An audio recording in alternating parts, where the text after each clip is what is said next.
Air group play match.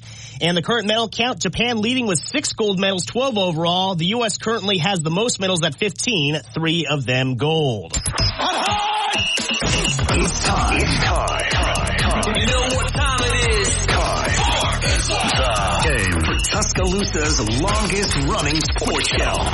The biggest goal of our team, especially in the first half, we at Bama, we're trying to be the best. Always is to win a national championship. Something cool to look back on. We don't want to waste a failure. You're inside the game. John Mechie on the ground. Appreciate your interest in the game. On your home for Alabama sports. And Alabama wins. Tide 100.9 and streaming on the Tide 100.9 app. Powered by Tuscaloosa Toyota. And now, here's your award-winning host, Ryan Fowler. And a big good afternoon to you. Welcome into the game. T-Town Tide 100.9, 1230 WTBC. We are now hours away from Alabama's first practice, and we'll be talking about some practice. We'll get some predictions in here. We'll talk about it. And, we did our big grand prize package on Friday. We have a chance to give that away. Paul in Lincoln was the grand prize winner from last year, and we did a lot of entries in from our score prediction contest, but also our parlay pick contest, and then also a few entries from the preseason. We'll do one of those preseason today. We're going to start with Jalen Milroe. Jalen Milroe, matter of fact, was in the studio earlier today with Gary Harris. Great interview. If you missed that, Tide109.com. He's going to be doing some local promotions here with our cluster of stations. So I know that was a very enjoyable interview for many of you. It was probably a little bit of a surprise. We knew that Jalen Milroe was going to be coming in. We didn't know exactly what access. Gary did a great job with that interview. If you missed that, Tide109.com. But a lot of attention will be given on that quarterback and what type of season can this young man have when you look at the expectations. And I was talking earlier today with a friend of mine in the media, and when you think back at the way that he handles himself, the way that he brings so much to the table, he's a fun interview. He brings a lot of energy, and we can walk you all the way back. John Parker Wilson that first year, Greg that second year and third year, A.J. McCarron 2011, 2012, 2013, Blake Sims, Jacob Coker, Blake Barnett from a brief amount of time. Then Jalen Hurts took over, and then here comes Tua Tagovailoa leading right into Mac Jones, and then Bryce Young. And then when you look at Jalen Milroe, the way that he handles himself, the way, last week was up in New York City. I mean, they don't send somebody there just to have fun. It's all about that exposure, and Jalen Milroe will be the topic of conversation when we talk about the offensive side of the football, but a lot of key competitions. And matter of fact, I just looked at our email. We just got a practice schedule literally just a couple of seconds ago. So, all right, I like it. Good. Hey, that just means college football is right around the corner. So we'll have some availability, and looks like they will. I mean, I'm reading this literally as we're talking, so I can't release everything. It says not for public release, but we did know the practice was going to be starting. We just didn't know exactly what time. So early on the side of things, Coach DeBoer will talk following practice, and then we'll lead right into everything involved with the University of Alabama. And a lot of practice, offense, defensive coordinator, press conferences, and the adjustment period. A lot of excitement beginning around this Kalen DeBoer coaching staff. I know a lot of people want to talk about recruiting, and we certainly will. I wouldn't say a bad weekend for Alabama, but it was a little bit down, right? I mean, the energy, losing commitments, you back up and you do think, I mean, you have to salute the team across the state. As bad as it hurts to look at the team across the state, you say, hey, they've got a little bit momentum when you think about the advantage side of things. When you talk about this wild, what is it? What was it called? Wildcat weekend or Wild Tiger weekend or whatever it's called across the state. Little Kitty weekend. Little Kitty weekend. I don't know what that always entails. That could go a lot of different directions. But Big Cat Weekend, I think, is the official term. But definitely probably the most momentum that they've had when you look. But let's just say that Auburn comes out and, they land those recruits. When it gets to the season, because if you look at Las Vegas has got these guys at about 7 wins. Okay,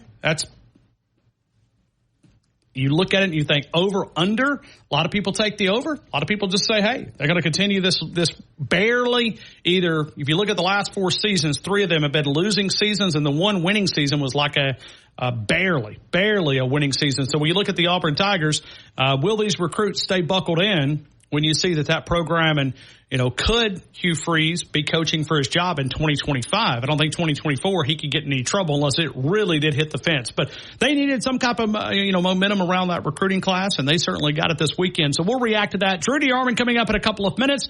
We'll do that. We'll have a chance to dive into the conversation with Martin Houston, and then I've got a very big guest going to join us at 4 o'clock and a chance to win a little something. How about that? Giving you a chance to take something into the football. I mean, we love giving things away. So today we're going to give away another big product, and you're going to be able to.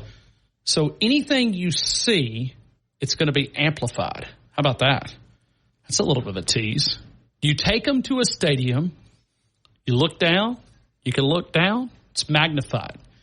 You can see it on the field. All right, we're going to give away a nice pair of binoculars today, courtesy of our good friends at Vortex. So we'll be doing that here on the program, and we'll take your phone calls coming up in a couple of minutes. Drew DeArmond will react. Like I said, we've got our practice schedule. Can't release all the details because it says not for public consumption, but we'll even get more details as the week progresses. So we'll have some – looks like we're going to have some practice availability. I'm trying to go through this to see exactly which practice times. Okay, we will continue to provide B-roll on the following days, but I'm curious how much are we going to be allowed to attend? So that's the part that I'm still kind of working our way through and see exactly what those will be. But we'll dive into it, and looks like a lot of availability. I mean, compared to what we got, if I went back to last year of Coach Saban, it would be like Coach Saban, and that was it, right? You got him about every 3 or 4 days. Now it's defensive players plus coaches, offensive players plus coaches, Coach DeBoer, defensive coordinator, offensive coordinator. Hey, I see something here. I don't know if I can release this, but that's going to be intriguing because that word fan day is in there. Okay. That's a good thing. Super Joe is going crazy because he's always worried about fan day, but that'd be a big event. And I actually heard that today at lunch that they were going to continue that. So that's not just from that schedule. That was something I was going to present itself a little bit later. But according to this, looks like it's going to be even later, right? So you used to be able to get fan day on a practice that would be like 2 practices in. So you would still get the practice with the shells, or maybe not even any pads, maybe just a helmet. Looks like that's going to be a little bit deeper into fan day. So that's good. So at that point, they've got an option, but that will also be following up based on a scrimmage that'll be inside Bryant-Denny Stadium. So that'll be something that we'll kind of keep an eye on, and we'll dial into it coming up in a couple of minutes. Drew DeArmond, 97.7. The Zone's coming up in a couple of minutes. Remember to download the Tide 100.9 app. We have a productive day from 6 a.m. to 6 p.m., and even beyond, because we'll line up the Kalen DeBoer show. We'll line up Alabama Crimson Tide football. We do Hey Coach. We do every sport that's on the campus of the University of Alabama is in our building. There's no way that you can put it on one station, but we're all breaking it up. You got softball here. You got baseball here. You got women's basketball here, men's basketball here. But when you look at Alabama Crimson Tide football, we are the flagship station of Alabama Crimson Tide sports. So we'll give some things away. We'll have some fun. We'll take your phone calls, and today we will go into Jalen Milroe predictions. And your chance to get that first entry in, just like we did last year. We had a few entries that kind of came through and some preseason predictions. We submitted those, and we drew out that grand prize in the last 5 minutes of the show. Paul and Lincoln picked up that. We'll take more of your phone calls coming up in a couple of minutes. Drew DeArmond breaks it down. We're always powered by Tuscaloosa Toyota. Went to that dealership on Saturday, talked with those guys. Some great vehicles, including mini 4Runners. They were limited last week. Now they've got a new supply of those. If you're looking for a 4Runner, the Camry, the 2025 Camry, and go and look at the specs on that. When you talk about fuel consumption, a Camry getting over 50 miles per gallon. You can read all those details online at Tuscaloosa Toyota, TuscaloosaToyota.com. And right now, for a limited time, this deal is set to expire coming up in just a couple of days. We don't know if it will be extended. That was one of the reasons I went by. The Big One sales event, 3.99 APR on the 2025 Camry, 1.99 APR for 36. They haven't ran this type of interest special in several years. The Tundra that you can find, they got a good supply of Tundras. If you're looking for Tacoma 2-wheel drive, 4-wheel drive, the Corolla 2.99 APR for $36, the Highlander 3.99 for $36, the RAV4 2.99 for $36. It is Tuscaloosa Toyota, TuscaloosaToyota.com. We'll dive into a lot of different conversations. Drew DeArmond, we'll talk about some recruiting and what went wrong for the Tide. And how could they flip the script? We'll talk about it next. T-Town Tide 100.9, 1230 WTBC, your home of Alabama Crimson Tide Sports. Now,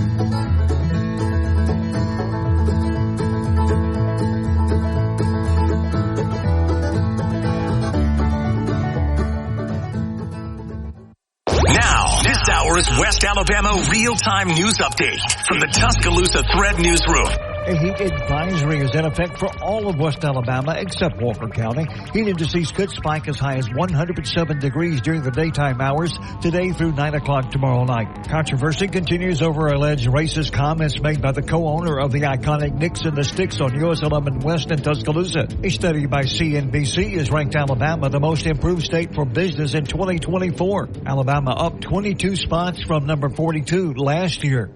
Flavoristic. The sandwich of the summer. The Maple Pepper Bacon Sandwich. Order the Maple Pepper Bacon Sandwich on the Chick-fil-A app today. Available for a limited time. Real guests paid for their testimonials. Tuscaloosa Custom Curbing. Call Paul at 205-331-6823. Custom curbing for your home or business. Do away with those plastic individual stone borders. Go for that more permanent, decorative concrete border. No more grass growing between those individual stones. Cleaner to edge to maintain. They're willing to travel, not just here in Tuscaloosa, but also in our neighboring states as well over in Mississippi. Many colors and choices. They'll customize for that individual taste and house. Give them a call at 205-331-6823. You could also go to their Facebook account. Find their page. You can see exactly what the videos. They came out, did a free quote. Paul gave me an evaluation. Give them a call, 205-331-6823. Free quotes and evaluation. It is Tuscaloosa Custom Curbing. Tuscaloosa Custom Curbing. Call Paul at 205-331-6823. Tide 100.9 Tuscaloosa weather. Scattered thunderstorms developing later today. Expect heavy rain and lightning with the stronger storms.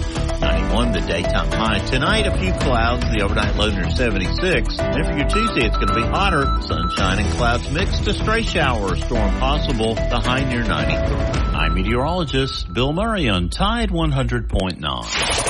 Light up those phone lines on the game with Ryan Fowler. 205-342-9904. You're inside the game on your home for Alabama sports. Tide 100.9 and streaming on the Tide 100.9 app.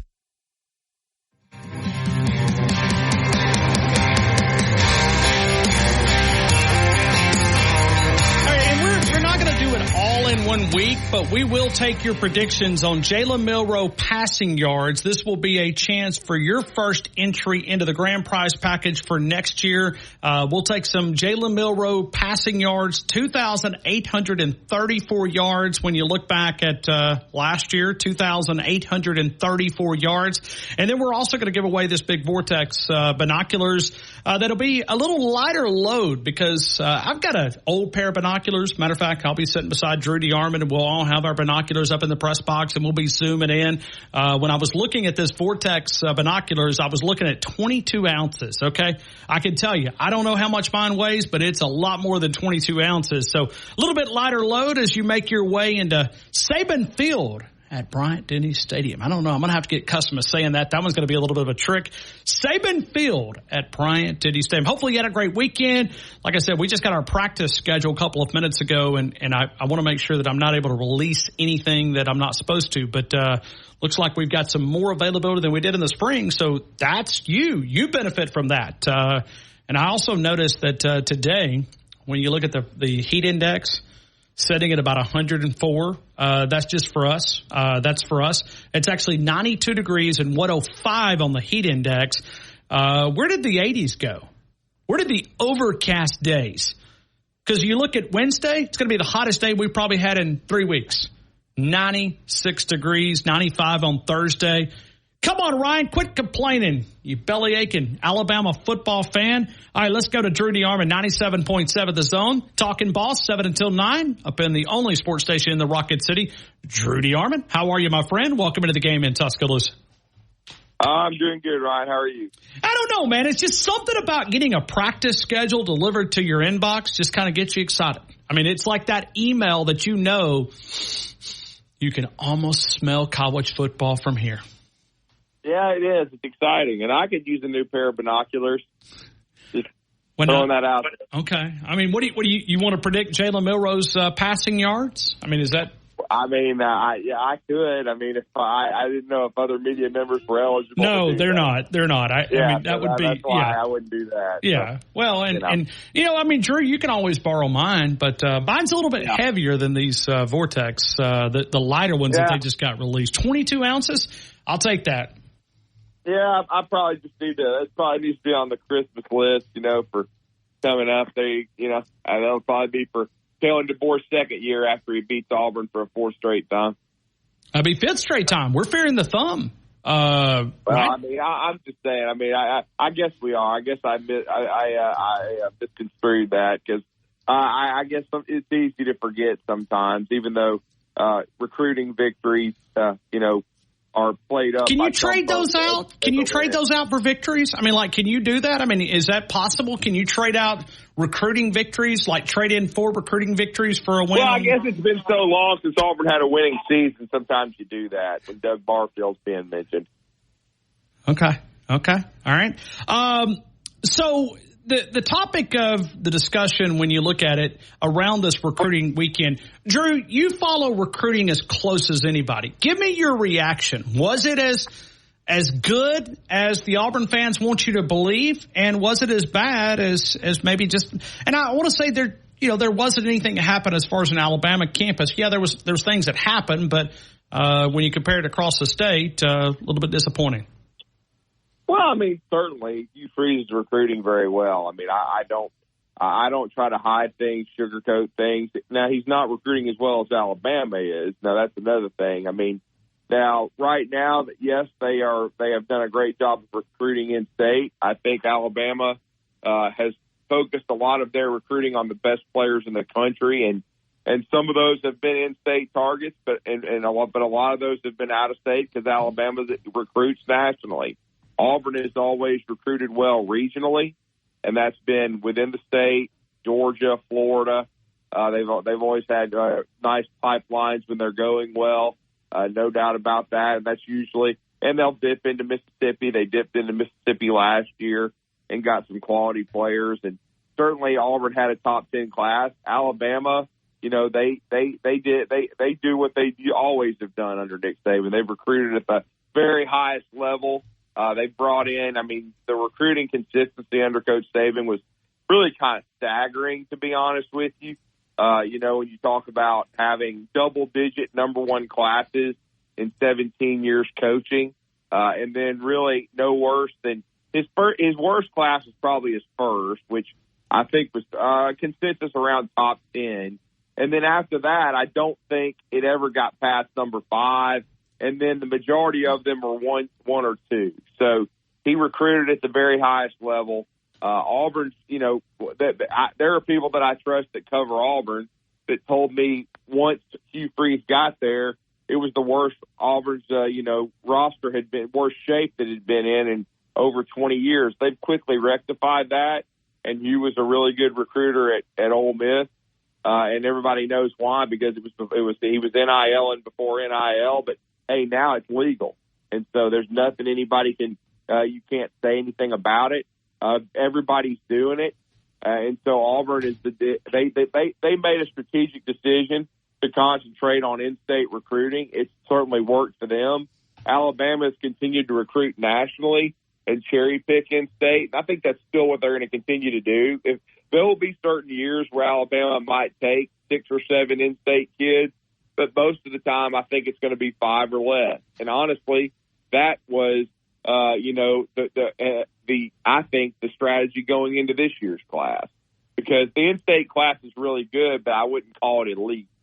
And so I think Alabama, that's why most of the offensive linemen, except for Micah DeBose, Mal Waldrop certainly was an in-state kid, and he's a guy that probably will end up being a 4-star prospect, and he's a good player.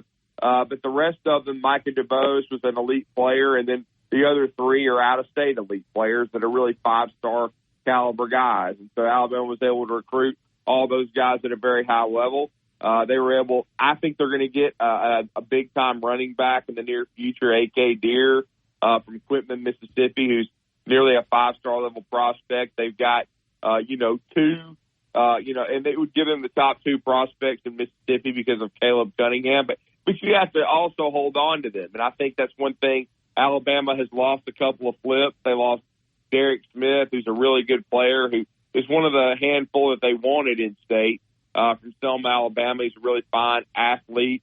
Could end up at safety, could end up at wide receiver. That's to be determined. He's a really good player. And then, of course, Antonio Coleman.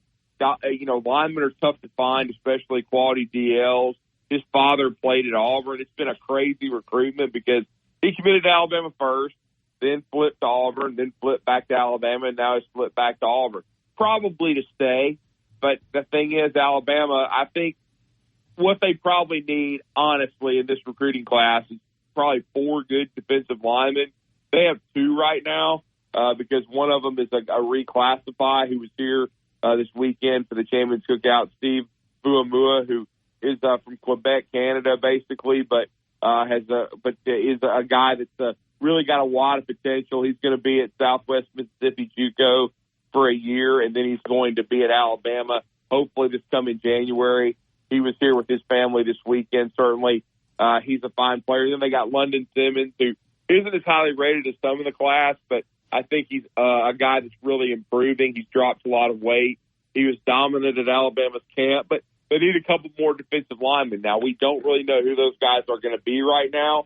Some people talk about the transfer portal, but as you have seen, Ryan, defensive linemen in the transfer portal, they come probably they're the second most expensive position along with quarterback. So, again, that's kind of tough to say. Alabama's got plenty of time, though. It's just we just have hit the dead period. We have this small open period right now before the dead period goes back into play. But Alabama's got, till December to recruit. They've got, and let's be honest with you, one thing I keep trying to tell people is Alabama's got the number 2 class in the country, even with these decommitments, and they haven't played one football game. If they come out and play as well as I think they're capable of playing, and they knock people's teeth out, then there's going to be a lot of kids wanting to play at Alabama. So you look at the class in its totality, it's really about 3/4 of the way done. There's probably only 4 to 5 spots, even though I know you have as many scholarships now as you want as far as per year. If you lose 40 guys, you can replace 40 guys. But if you lose 40 guys, you're probably firing somebody or you lost your coach. So we know that's not going to happen with Alabama. So I would think that the final number assigned would probably be in the 26 to 28 range. And then you'd save 3 or 4 at least for the portal because you know that there's going to be a lot of movement there. And then you could, again, add some quality guys. So, again, Alabama's got some flexibility there, still has the number 2 class.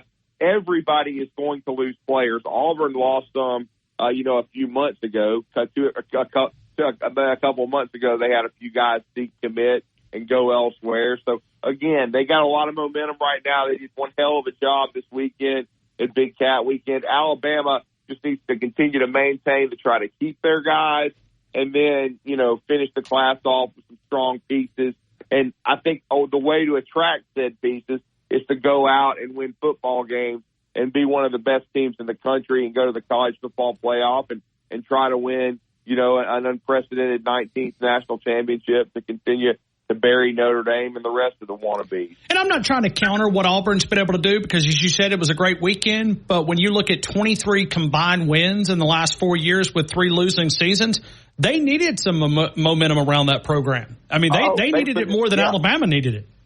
Oh, no question. I mean, the people that I trust that cover Auburn said it was probably as star-studded a Big Cat weekend as they've ever had. And This is either the 16th or 17th one because, Big Cat Weekend started under Gene Chiswick many years ago with Curtis Looper and Trooper Taylor, and they've continued. Now it's moved. I think it used to be in May. Now they've moved it to the end of July, but it's a big event for them in recruiting each and every year. And again, they did need to. They've had to be very aggressive in the portal, and they've had to be very aggressive in recruiting. And they still need a quarterback to build around the class. You mean Peyton Thorne's not an All-American? He's not. Well, he'll be gone. I'm talking about in the future because they've been recruiting Juju Lewis. He's committed to Southern Cal. They've been recruiting KJ Lacey from in-state. He is a Texas Longhorn right now. And then Deuce Knight in Mississippi, who's committed to Notre Dame. Now, they may very well flip one of those guys. That may be their quarterback. Or Auburn may have to go into the transfer portal for a QB. Alabama has their QB in Keelan Russell. And like I said, right now, even with the loss of Antonio Coleman, if you had to ask me, what does Alabama need? And now Derek Smith, I would say probably 5 spots. They need a safety. They need a couple of defensive linemen. They need a wide receiver, in my opinion. And if they could get the right middle linebacker like a Ty Jackson, I think they would take a Ty Jackson, no question. And then if they lose another commitment like Anthony Turbo Rogers from Carver Montgomery, there's been a lot of rumors over the last month that, and again, he committed to the previous staff. If he decides to open his recruitment back up, then you might say 6 because they might take a second running back because we all know the running back spot.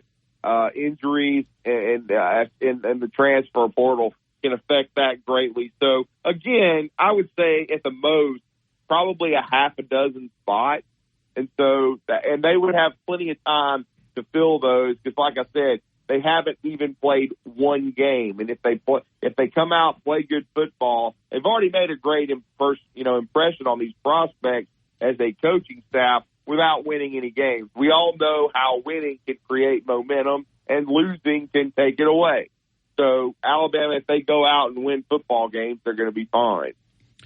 We're talking to Drew DeArmond, 97.7 The Zone. Drew, as we open up camp coming up here in just a couple of days, actually now hours away, and this time on Wednesday, we'll already have the first practice under our belt starting at 9 a.m. on Wednesday morning. We'll have Coach DeBoer following practice, and I was telling the audience it's going to be a little bit strange for me because I've always previewed upcoming press conferences, right? Practice would be happening at the same time that I'm actually, on the air. So I'm not able to go to practice. This is going to have a little different advantage because we're going to get a lot more practices than what we have. But as we open up conversation number 1, what is the burning question that you have around camp? What do you think Alabama needs to accomplish in this camp, the early part of camp, to maybe get this job done in 2024?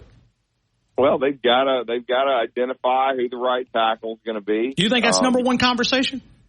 I think it's the number 2. I think because I think I think both of them are good players. I think you can win with both of them, but they certainly have to decide who's first team, who's second team, and then what kind of reps they're going to get each guy. But I think in order to win football games, they got to decide who can play winning football in the secondary because, I've said it on your show ad nauseum and I've said it on mine and others, but you've only got one experienced guy back there that strapped it up for Alabama and played winning football, and that's, Malachi Moore. And he's a team captain, probably going to be a 2-time team captain. He's played a lot of football for you, played different spots, and certainly won a national championship in 2020. It's been 4 whole years since Alabama won a national championship, Brian. What a long drought it's been for the University of Alabama. I can just tell you this, Notre Dame had won one since they had, now Ryan, I'm going to say this one time, DVDs were not even out the last time Notre Dame won one.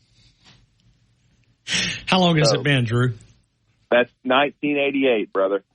So there was not HD television, there was not DVDs, there was not DVRs, there was VHS tapes, bro.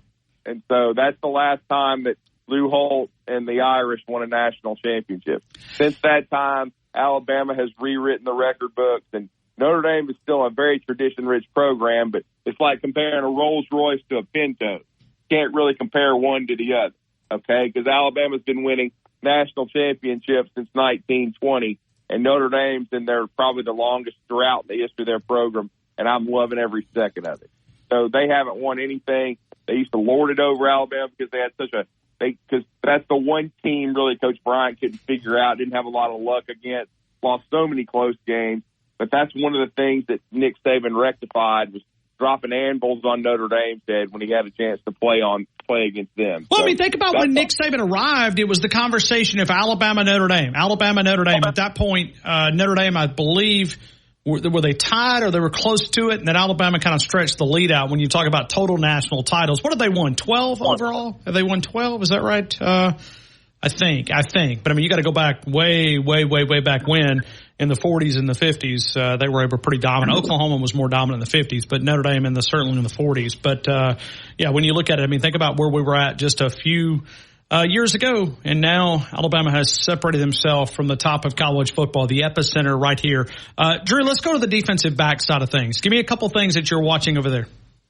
Well, I'm certainly watching the cornerback competition because they have a lot of really good players, and I mean, they got Deshaun Jones, transfer from Wake Forest. They got, of course, Delmonte Jackson from USC. Those guys could be your starters, but, I mean, they've got some really good young players, I mean, that could end up there. They've got Jalen Mbakwe, who's a 5-star. They got Davian Brown, who, former players think is a 5-star level talent. I know he wasn't rated that, but ratings don't really mean anything. I mean, he's a really good player. Zane Mincy, he's another one with great length out of the state of Florida. He could definitely play that spot, no question about it. I'm excited about him. And then safety-wise, I mean, Malachi will be, I think, a steady-as-she-goes dude.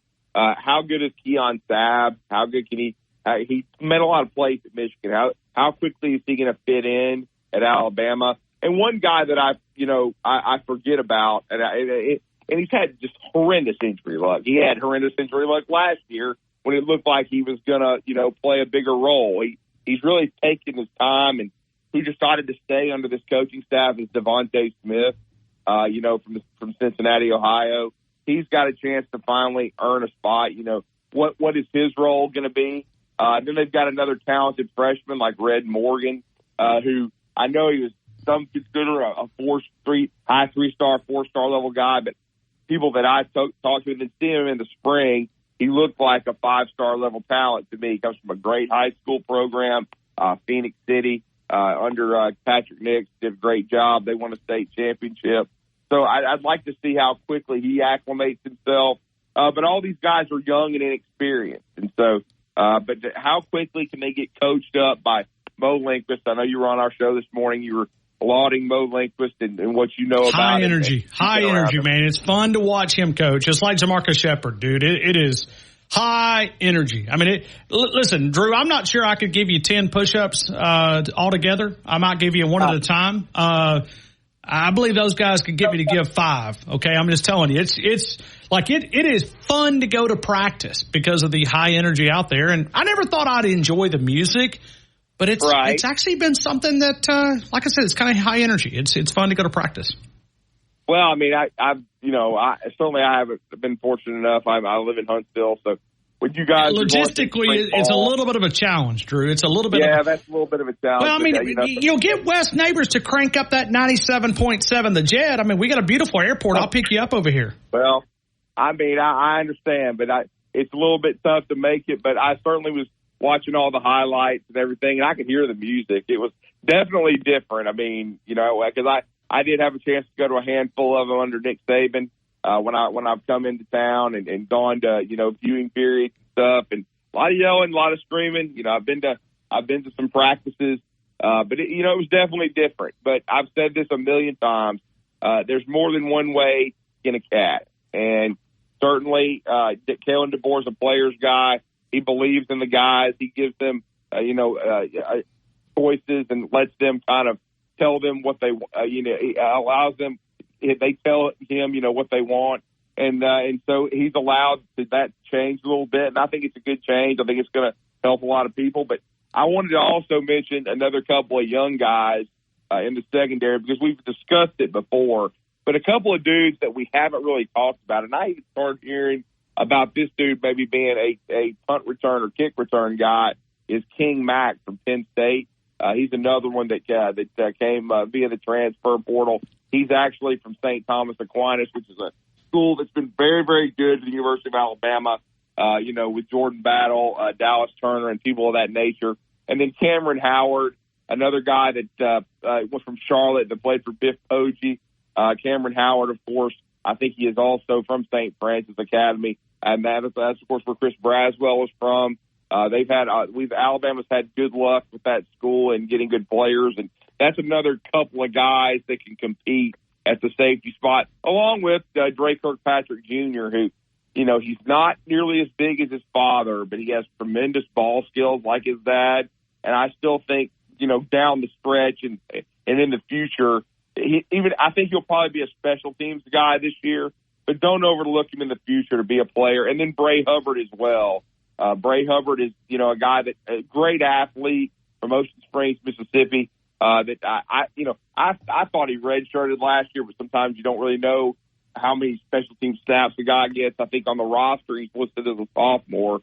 But Bray Hubbard was the guy that I saw in the spring make a few plays. So I think Alabama has the numbers, but everybody I just mentioned, though, doesn't have a lot of snaps in a game. So how they get coached up by Colin Hitzler and Mo Linguist is going to really interest me, because I think the talent is there, and I think especially if they gel for the second half of the schedule, this Alabama, it may be kind of like what we saw when we had our last big-time regiment change to me, but before Nick Saban, and it was a one for the positive when your good friend Coach Gene Stallings came to town with their new coaching staff. We all know that in the William Curry years that Alabama struggled defensively, but when Bill Oliver and crew came in, that defense, while Alabama got off to a 0-3 start, we all remember that, but we also remember how good that defense was by the end of the season. And it was so good that they beat the Tennessee Volunteers in that 9-6 Classic when Tennessee was supposedly one of the 2 or 3, 4 best teams in the country. They won in Knoxville. We also know that Pat Dye and Auburn had a 4-game winning streak, 86-89 in the Iron Bowl, and that ended with Junior Sewell and that defense slamming the door on them in Birmingham. So hopefully this defense will get better as the year goes on, but I certainly think they have talent, and there's no excuse for them not to have a good defensive line. They've got, I think, at least they can go 3 deep at some positions with experienced guys, and so they ought to be pretty good, and hopefully it'll be a situation where getting coached up by Kane and the staff, they're going to get better week in and week out. We are talking right now to Drew DeArmond, 97.7 The Zone. Drew, next time we visit, we'll have plenty of things to talk about around the University of Alabama. Practice getting started this week, and Kalen DeBoer will be talking, and then we'll have defensive players and coaches on Thursday, and then offensive players and coaches on Saturday, I guess the availability there. So it is one of those that we always anticipate the start of fall practice, and it is upon us, my friend. Congratulations. We made it through another offseason. Yeah, we have, and I know you mentioned that Alabama has now won 4 straight Iron Bowls. That is right. 20 through 23 that they've won in a row over the Tigers, and I believe if they were to win this year inside Bryant-Denny Stadium, it would probably be the longest streak for Alabama since Coach Bryant in the 1970s when the Tide dominated the Tigers. There we go. Hey, Drew, appreciate you, man. Roll Tide to you. Thank you, Ryan. Roll Tide. Roll Tide. Drew DeArmond, 97.7 The Zone. A lot of topics to talk about, a lot of things to discuss. We'll take your phone calls coming up in a couple of minutes. We'll get to those. We are doing today a little bit of a prediction contest. I just got a text message a couple of minutes ago. Can we take the binoculars to another level? Okay. Is that okay? I mean, with you guys, with y'all's permission, can we give a little bit more of an expensive pair away rather than the pair we were going to give away? We were talking, and I was talking a couple of minutes ago with our guys, Mark Boardman from Vortex, Team Vortex, and he said, hold on a minute. Why don't we do a little bit something bigger? Why don't we do that? So we're going to do that today, and there's no way that we'll know the end of the season, what Jalen Milroe will be passing, in August. But what we'll do is we'll do a little participation. We'll give away maybe 2 ways. So you can call in, give us your prediction. How many yards do you think Jalen Milroe will throw for in 2024? He threw for 2,800 last year, 2,853. 28-34, 23 touchdowns, 6 interceptions. How many do you think he'll throw for this year? We'll take yours. T-Town Tide 100.9, 1230 WTBC, your home of Alabama Crimson Tide Sports. Fincher and Osmond to the rescue. I'm Tom Osmond, your jeweler at Fincher and Osmond Jewelers. Not so easy to find on McFarland, between Edgar's and local routes. The Pharmacy at Midtown with TJ Thomas, 205-752-0627. PharmacyMidtown.com. Don't forget about the retail side of the Pharmacy at Midtown. It's an independent-owned pharmacy specializing in walk-in prescriptions, medicine-on-time packaging, which increases that independence. Compounding needs. The only sterile compounding facility in Tuscaloosa is the Pharmacy at Midtown with TJ Thomas. DanielMooreArt.com. Daniel Moore Art celebrates those special moments of Alabama football history like 4th and 31, Jalen Milroe connected with Isaiah Bond, or the legacy continues with all the great memories of Alabama Crimson Tide football. You can celebrate Coach Saban with a Nick Saban print, the limited edition canvas. You could also find many of the great mini prints. Celebrate that special Alabama fan in your life. DanielMooreArt.com. The game. That's the code word for a significant discount. And when you check out, tell them that you heard about it right here on the game. DanielMooreArt.com. Roll Tide. You're ready to take on the day and smell great doing it. Irish Spring Body Wash and Bar Soap. Fresh, green, Irish. Shop now at Walmart. It's the longest running sports show in Tuscaloosa. You're listening to The Game with Ryan Fowler on Tide 100.9.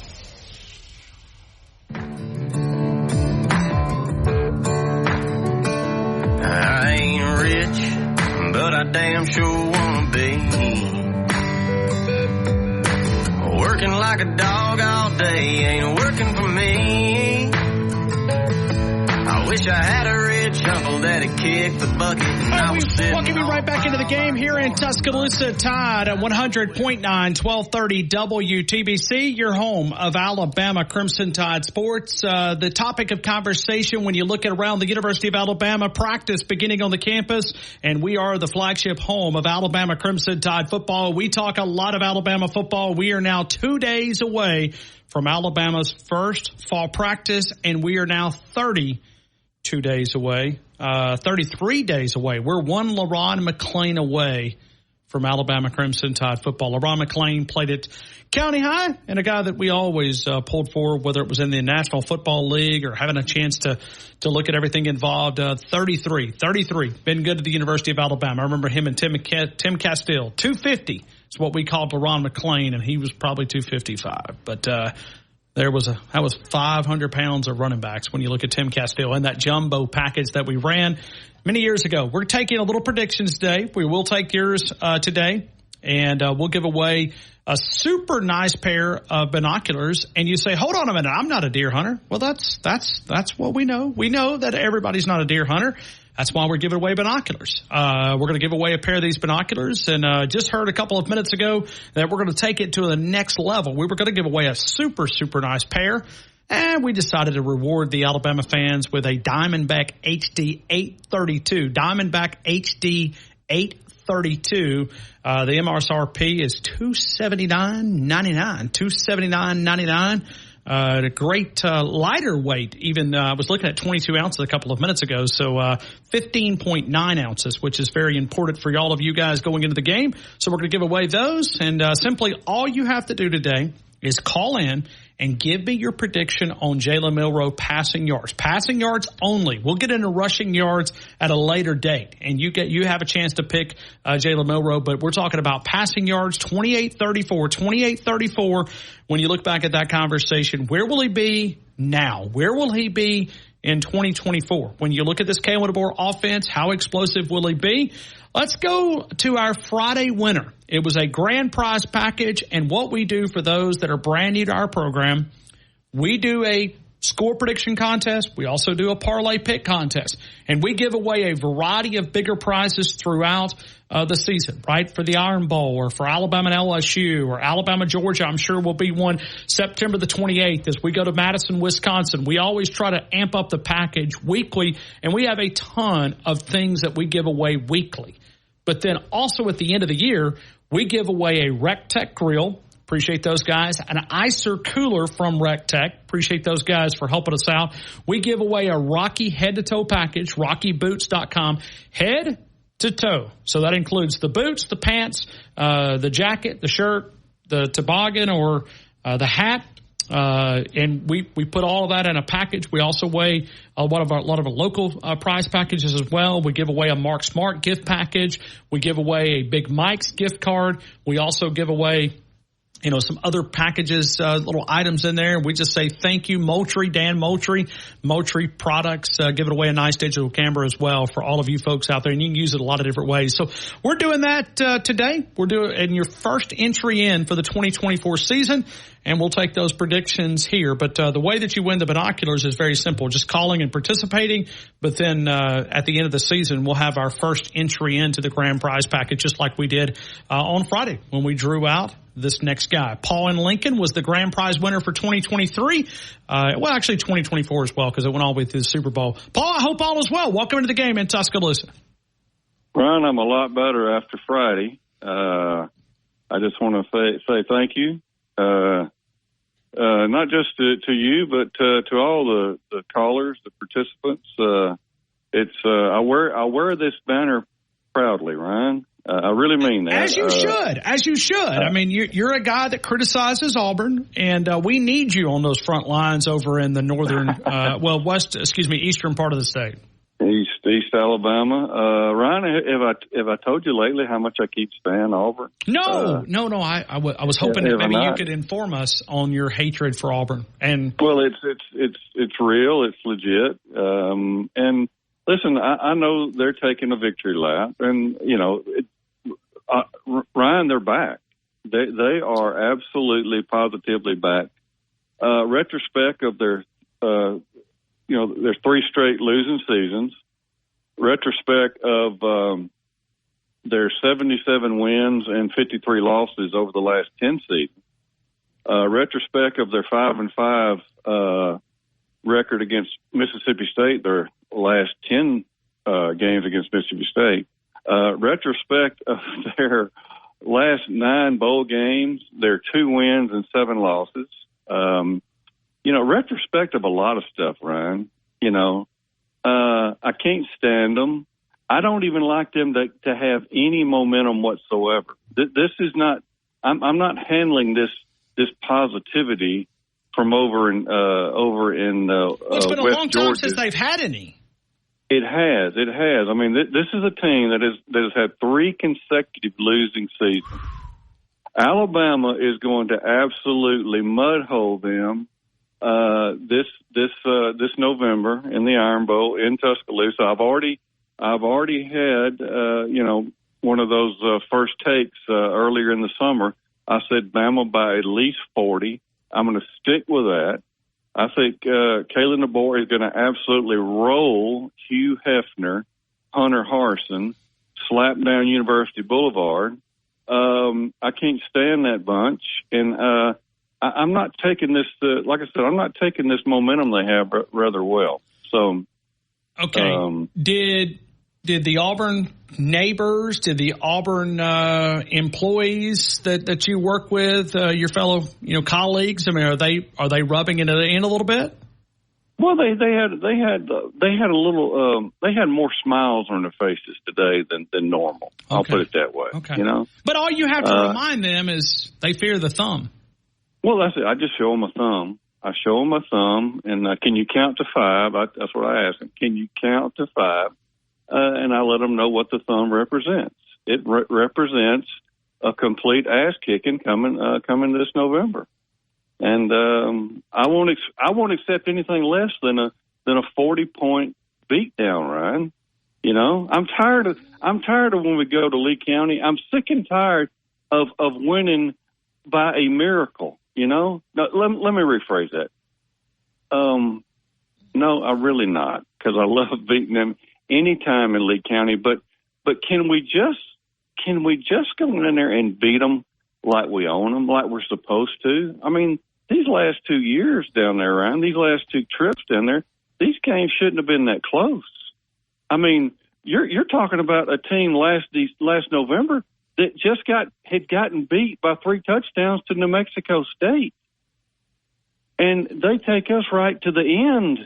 I mean, it was a true miracle that Alabama won that game. It was like raining manna, sweet manna out of heaven onto Jordan-Hare Stadium. I mean, so I don't like this positivity they're getting, Ryan. I really don't. I don't like it, and I got to see what I can do about it. I got to do something about it, Ryan. I don't know. Well, look at the Vegas numbers. They've got them at 7 wins. Yes, 7 wins for the upcoming season. 7 wins. Now, that would be one more than they've been able to capture in the last 4 years with 3 losing seasons, but 23 combined wins. So it's been a long time, 2019, since they got beyond the 6-game number there. So we'll talk more about that.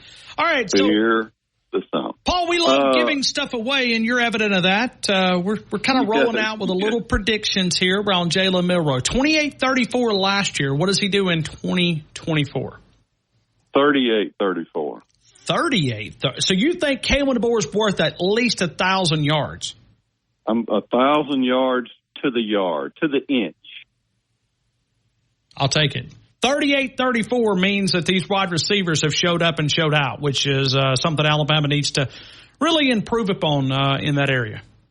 Which means the offensive line has showed up. Praise the Lord. Hallelujah. Amen. Amen. Can I get amen? Amen. Amen.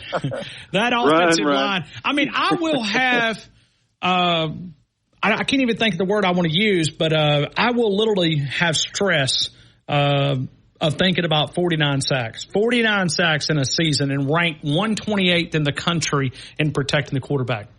That's not good. That's scary. That is scary, Ryan. And just to think, with that stat, we still were one play away from playing for it all. Which tells you the rest of the league did not and could not take advantage of the University of Alabama having a down season in Tuscaloosa. Let that sink in. LSU, Auburn, all of you folks out there. Georgia. Ryan, the second best thing that happened to me Friday, other than winning the grand prize package, was getting to hear Democracy Dan. Ryan, it was so good to hear Democracy Dan. It was again on the show. Was it not? Was it not? It was refreshing. Democracy Dan was back in the game, and you never know. I mean, if he can get off the campaign trail, maybe he can be a more frequent participant. Well, Ryan, listen, it was good to hear him, and he cleaned the bases.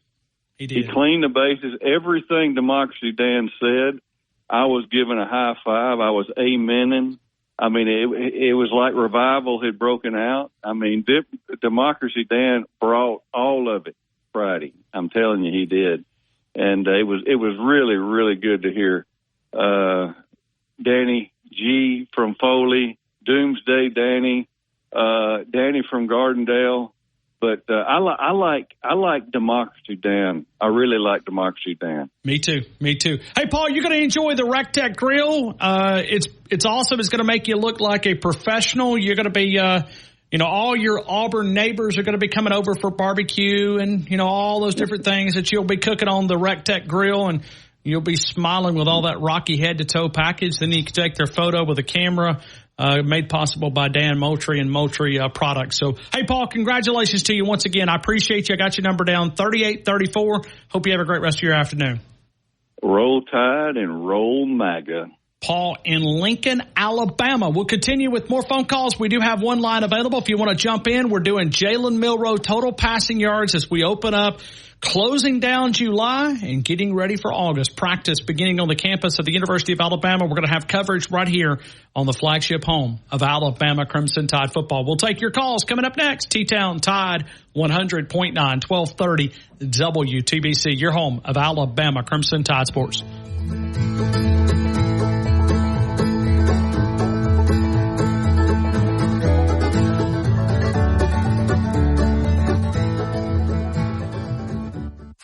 WTBC Tuscaloosa and W265CG Tuscaloosa, a Town Square media station. Tide 100.9 and streaming on the Tide 100.9 app. From the Fox Sports Studios in Los Angeles, here's Dan Beyer. U.S. men's basketball coach Steve Kerr said today that Jason Tatum will play in their contest against South Sudan on Wednesday. Kerr addressing the fact that Tatum didn't play in yesterday's win against Serbia. Team USA women's basketball team taking on Japan as we speak in group play. Right now, nearing halftime, Americans up by a score of 46-35, under a minute to go in that second quarter. Team USA scored a bronze in the men's gymnastics team final today, their first medal in the event since 2008. While American gymnast Simone Biles will compete in tomorrow night's team final despite a calf injury. And in tennis, second round play of men's singles, Serbia's Novak Djokovic tops Spain's Rafael Nadal in straight sets to advance to the third round. Bears quarterback Caleb Williams says he wants to play in Thursday's Hall. Neutrals and everything in between. Shop the sale online or visit your neighborhood Sherwin-Williams store. Retail sales only. Some exclusions apply. See store for details. Tide 100.9 Tuscaloosa weather. Scattered thunderstorms developing later today. Expect heavy rain and lightning with the stronger storms. 91 the daytime high. Tonight, a few clouds. The overnight low near 76. And for your Tuesday, it's going to be hotter. Sunshine and clouds mixed. A stray shower or storm possible. The high near 93. I'm meteorologist Bill Murray on Tide 100.9. Any way you want it, the way you need it, any way you want it. She loves to laugh, she loves to sing, she does everything. She loves to move, she loves to groove, she loves to love and thing. All night, oh, every night. So hold tight, ooh baby, hold tight. Oh, she said, any way you want it, that's the way you need it, any way you want it. She said, any way you want it, that's the way you need it, any way you want it. I was alone, I never knew what good love could do. Then we touched, then we sang about the loving things. All night, oh, every night. So hold tight. All right, we welcome you right back into the game here in Tuscaloosa, TuscaloosaToyota.com. We've already had Jalen Milroe part of the day. He was on with Gary Harris earlier today, and we're talking about Jalen Milroe today. We're talking about the production. Now, Wyatt, I will tell you, I was looking at some of those photos. I didn't realize that we have such a raggedy old chair in here, man. And for those that'll look at those photos, it is the most comfortable chair up here. We've broken a few chairs over the years. I look back and I'm like, man, oh man, oh man, oh man. That chair looks pitiful, but it's the most comfortable chair here. See, I was focused on getting, because if you look at the picture, it says Tide 100.9 right behind Jalen. Sure. So I was looking at that. I was like, oh, that'll be perfect. It'd be perfect. Great. And then I look at the chair and it's like, oh, crap. Yeah, it looks like if anybody wants to donate us a chair, we're this one's kind of raggedy too. But it's the most comfortable chair up here. We got somebody that breaks a lot of chairs. I don't know who that is. I don't know, but not in Tide. We get we're like the hand-me-downs. Okay, we get them after they break them. They break them and then they roll them over here to us, and then we use them. But we're like the middle child. We get all the hand-me-downs. We're always forgotten about. We got the pants that's got the like the knees rubbed out, and that's where we're at. Sometimes I look at these microphones that we have in here, and it's that's why I bring them on. So Roll Tide, smart man, very smart. I said, hey, if we're going to get kicked, but anyway, that chair. But hey, it didn't take away from the content. Jalen Milroe had a lot of great things to say. You can hear that Tide109.com. Let's continue. Maurice, how are you, my friend? Welcome into the game in Tuscaloosa. Doing great, Ryan. Big fan. I'm not much for predicting stats, but I'm gonna give it a shot. Okay. Because you lured me in with your. Hey, I'm bringing you on in. I'm reeling you on in. I mean, anytime we can give away a Vortex product and then have a chance to, even if you're not a deer hunter, which I think you are, Maurice, are you not? A little bit. Okay. A little bit. Well, you can use them for a game. So, and that's what we'll be talking about. We'll be talking with one of their brand executives coming up at 4:00, and he can go through a lot more of these details. But when I look at the MSRP of $279, it's not a bad way to kick off a week on a Monday afternoon in Tuscaloosa with a lifetime warranty and have a little fun. Oh, yeah. So what do you think? What do you think? He had 28-34 passing last year. 28-34 passing last year. Yeah, you last buddy scared me. Jumped up there to 38 something. I guess I'm gonna have to go. Well, he went 38-34. He just added 1,000 yards to it because you've got now another year starting under his belt. You've got a system that should be able to feature the quarterback. You should have an offense that should be able to feature the quarterback, and that's where he went. And I think I would be. Well, I don't want to give away where I'd be. I think I'd be somewhat close. I'm not sure he can get over 4,000, but you never know because you also got to calculate this, Maurice. You now have more games to play. Yeah. So if you make it to the college football playoffs, I'm not sure Paul calculated that. He could have, but that's another part of it. Well, this early, all you can do is make a wild stab. So I'm going to say 37.95. Okay. 37.95, Maurice.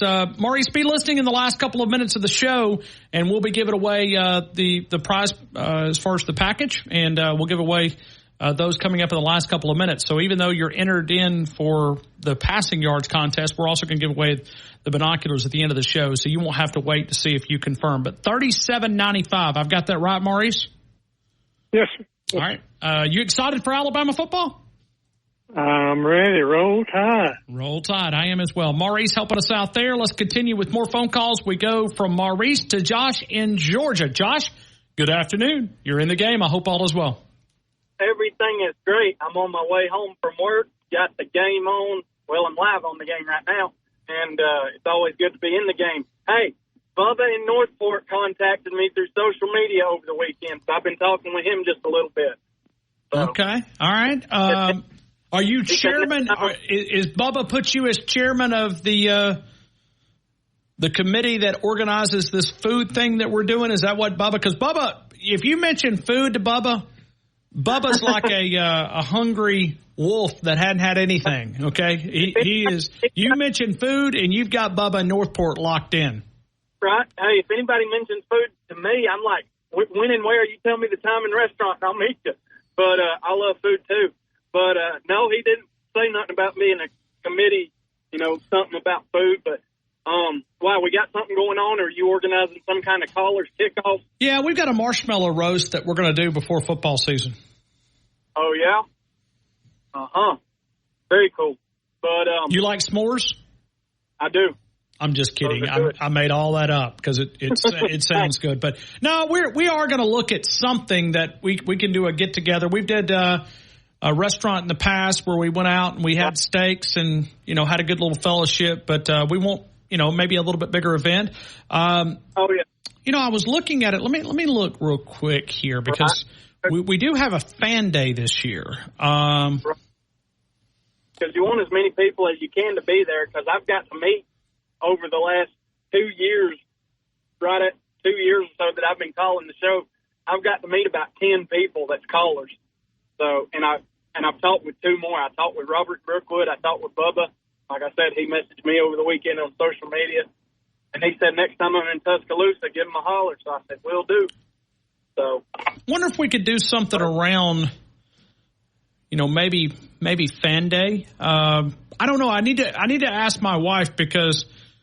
We normally try to get in a little bit of it won't be that weekend because it looks like we've got a scrimmage and some other things, but we will do our best. You like to try and squeeze one more little thing in right there before football season. Well, because if you cover, if you cover Auburn, you've generally got the month of December off, right? I mean, if you cover these no-name programs that's trying to get you don't have to worry about the month of December, but.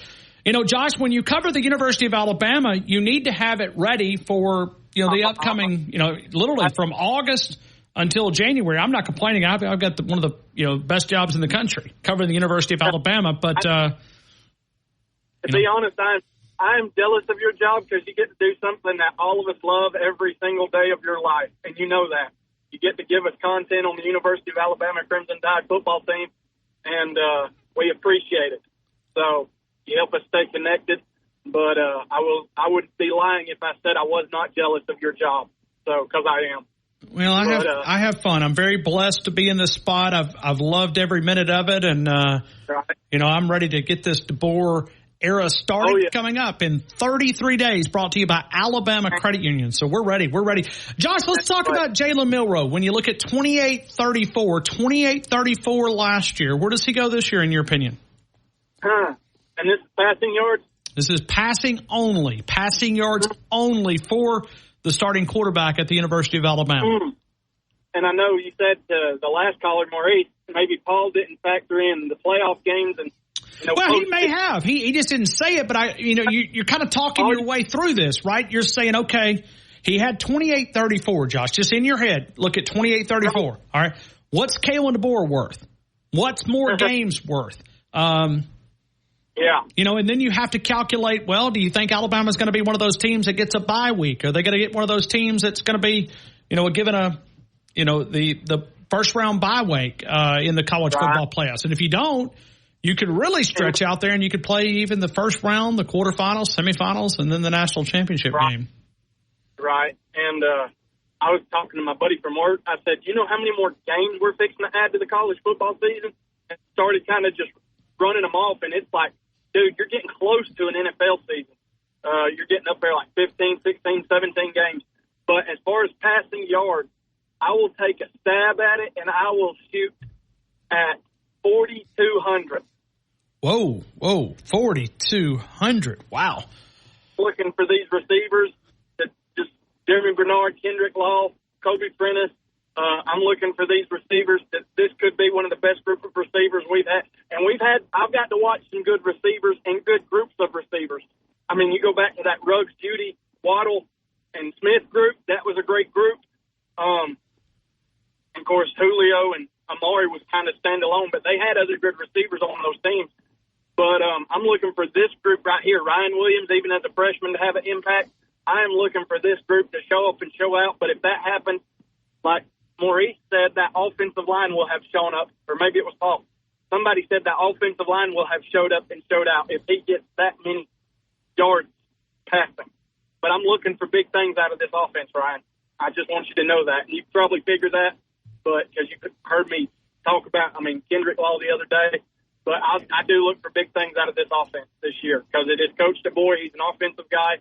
And Robert asked me the other day, and I'll leave you with this. Robert asked me the other day about the Georgia game, my thoughts on it. I said, Robert, I think this DeBoer offense will spread this Georgia defense out so much they won't know what to do with themselves because they won't know where the ball is. It'll be in this receiver's hands. It'll be in that receiver's hands. It'll be in that running back's hands, that tight end. I think he will spread it out so much and be, what I said Friday, a distribution center and use Jalen Milroe to distribute the football across the board.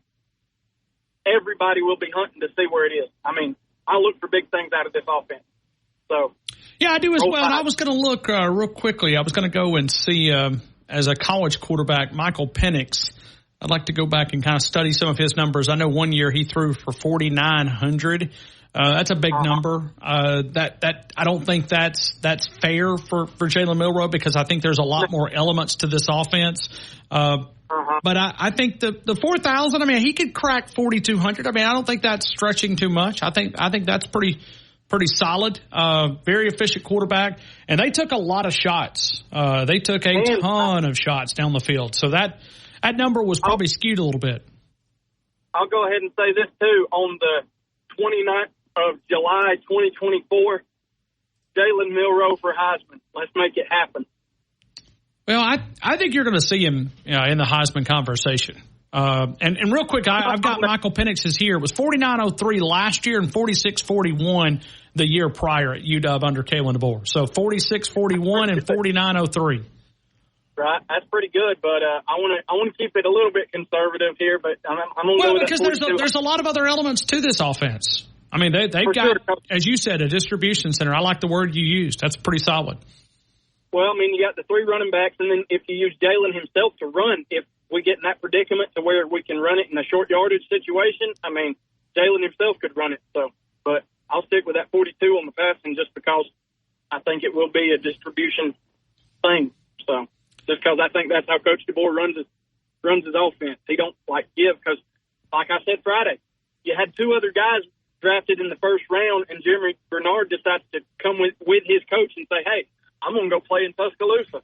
So I think he's going to be number 1 receiver this year, even though I've got Kendrick Law as my breakout receiver. But no, I think he'll really distribute that football around the board. So. Yeah, and we'll try to do the receivers as well. This is just another way that you can, get entered into the grand prize package that we'll walk our way down to. So we're just kind of throwing this out there, starting at the quarterback, and then we'll go to the defensive side of the football. We'll talk about, who's going to lead the team in tackles. So we'll do this throughout the month of August, just kind of kicking things off as we get ready for some college football in Tuscaloosa. Josh, I appreciate you, man. Roll Tide. Yeah, buddy, roll Tide. Right back to you. We'll come back. We'll take another phone call. We'll talk to Martin Houston coming up. And then coming up at 4 o'clock, we're going to feature someone from Vortex. Mark Borgman's going to be a part of our show. He's one of the brand executives there. And we're going to give away a chance to win this Diamondback HD 832 courtesy of Vortex Optics. And we'll let more talk about that. But a little binoculars here on a Monday afternoon. Not a bad way to start the week as we roll on. I want to remind you it is Med Center Urgent Care Family Medicine. No appointment necessary. The super doctors who live and work in our area. It is Med Center Urgent Care Family Medicine. No appointment necessary. The super doctors who live and work in our area. Med Center Tuscaloosa, Northport, Fayette, Demopolis, Hoover, Alabama. It's our good folks right there. Med Center UrgentCare.com. We roll on. We'll talk to Martin Houston. We'll take Tommy and Romulus next. T-Town Tide 100.9, the home of Alabama Crimson Tide Sports.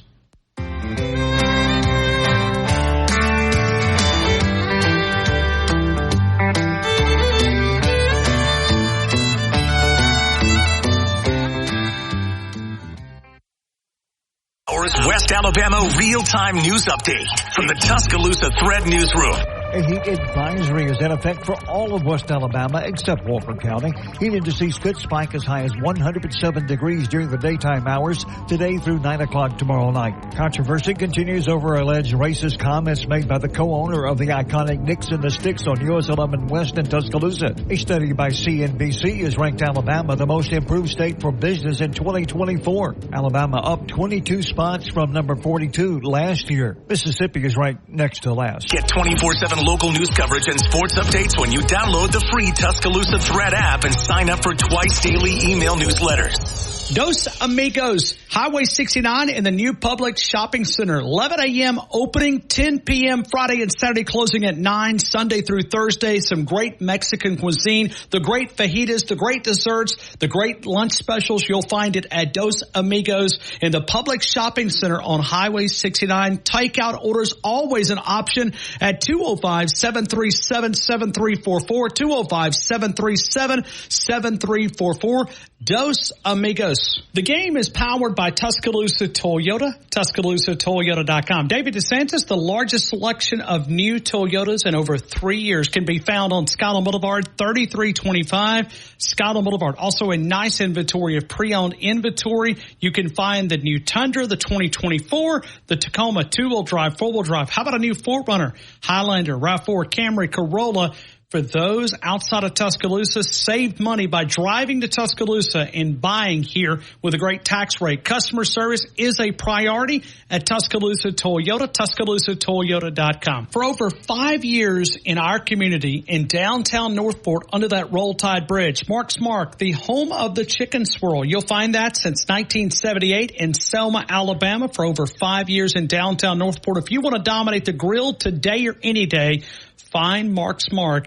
A great stop by on your way home. If you're preparing for dinner, they've got a lot of those gourmet dishes that you can find, the great casseroles, the dips, the appetizers, the great steaks, the pork chops, the burgers, and all the supplies you need to dominate the grill. It's Mark's Mark for over 5 years in downtown Northport and since 1978 in Selma, Alabama.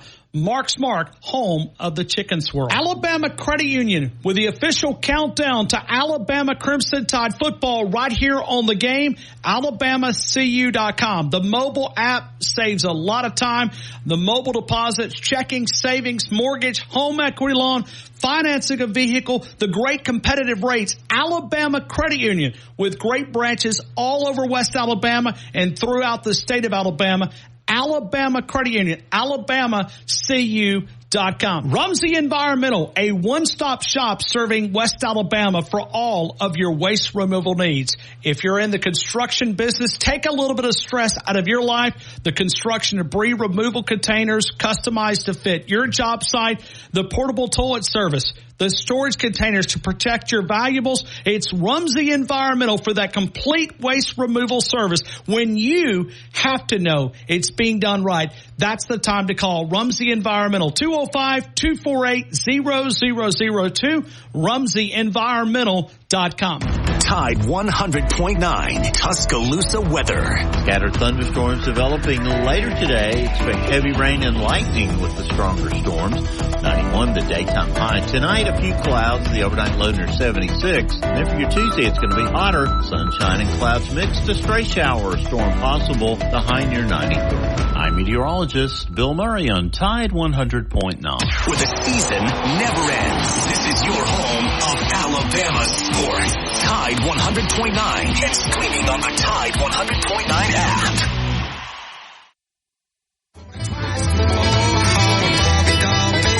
The girl next door tried to pay me with a kiss, and I began to understand it's something women like about a pickup man. All right, we welcome you right back into the game. We're going to go to Martin Houston coming up here in just a couple of minutes. We'll have a chance to do a great interview with him, and then we're going to go and talk to Mark Boardman coming up from Vortex at 4 o'clock, and we're going to give away some great Diamondback HD 832s, and your chance to get involved in the show. We're doing a little Jalen Milroe prediction contest. We're looking at the yardage. When you look at the passing yards for 2024, where do you think that number will be? We went back and looked a little bit of Michael Penix. We looked at, what he was able to have last year, and we think, okay, this year should be a little bit better. When you talk about not a little bit, it should be a lot better under Kalen DeBoer and Nick Sheridan. We'll take your phone calls at 205-342-9904, 205-342-9904. I will tell you tomorrow I'm going to be a few minutes late coming in. Wyatt's going to get things started. I should only be 15 minutes. Well,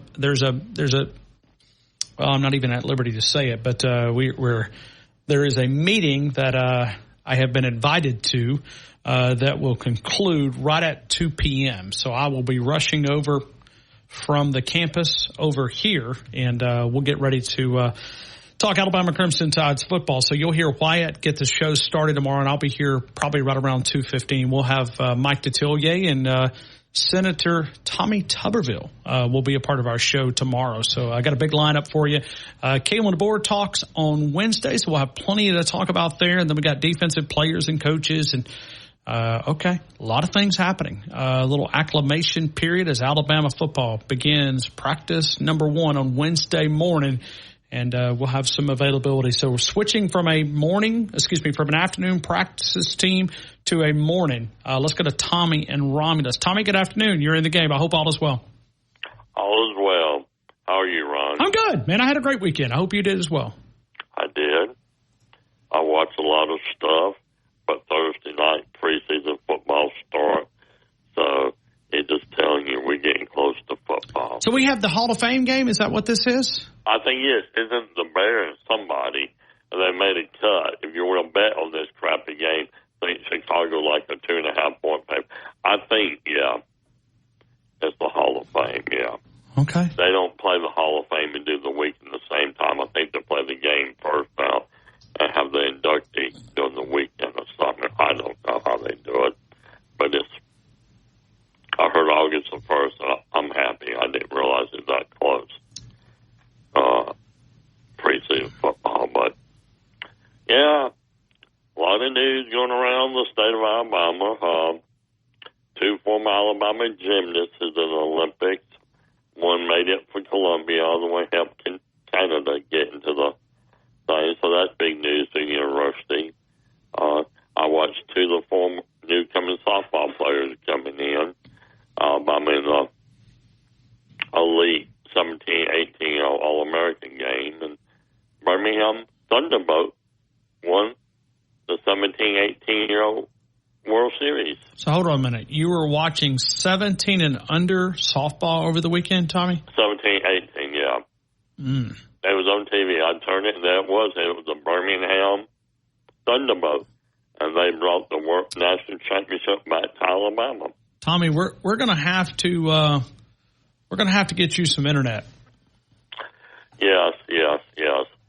Well, I'm so well informed to be an uneducated person, don't you think? Oh, I think you are, but I mean, it sounds like you need some hobbies. I know I do. Yeah, I do. Yeah.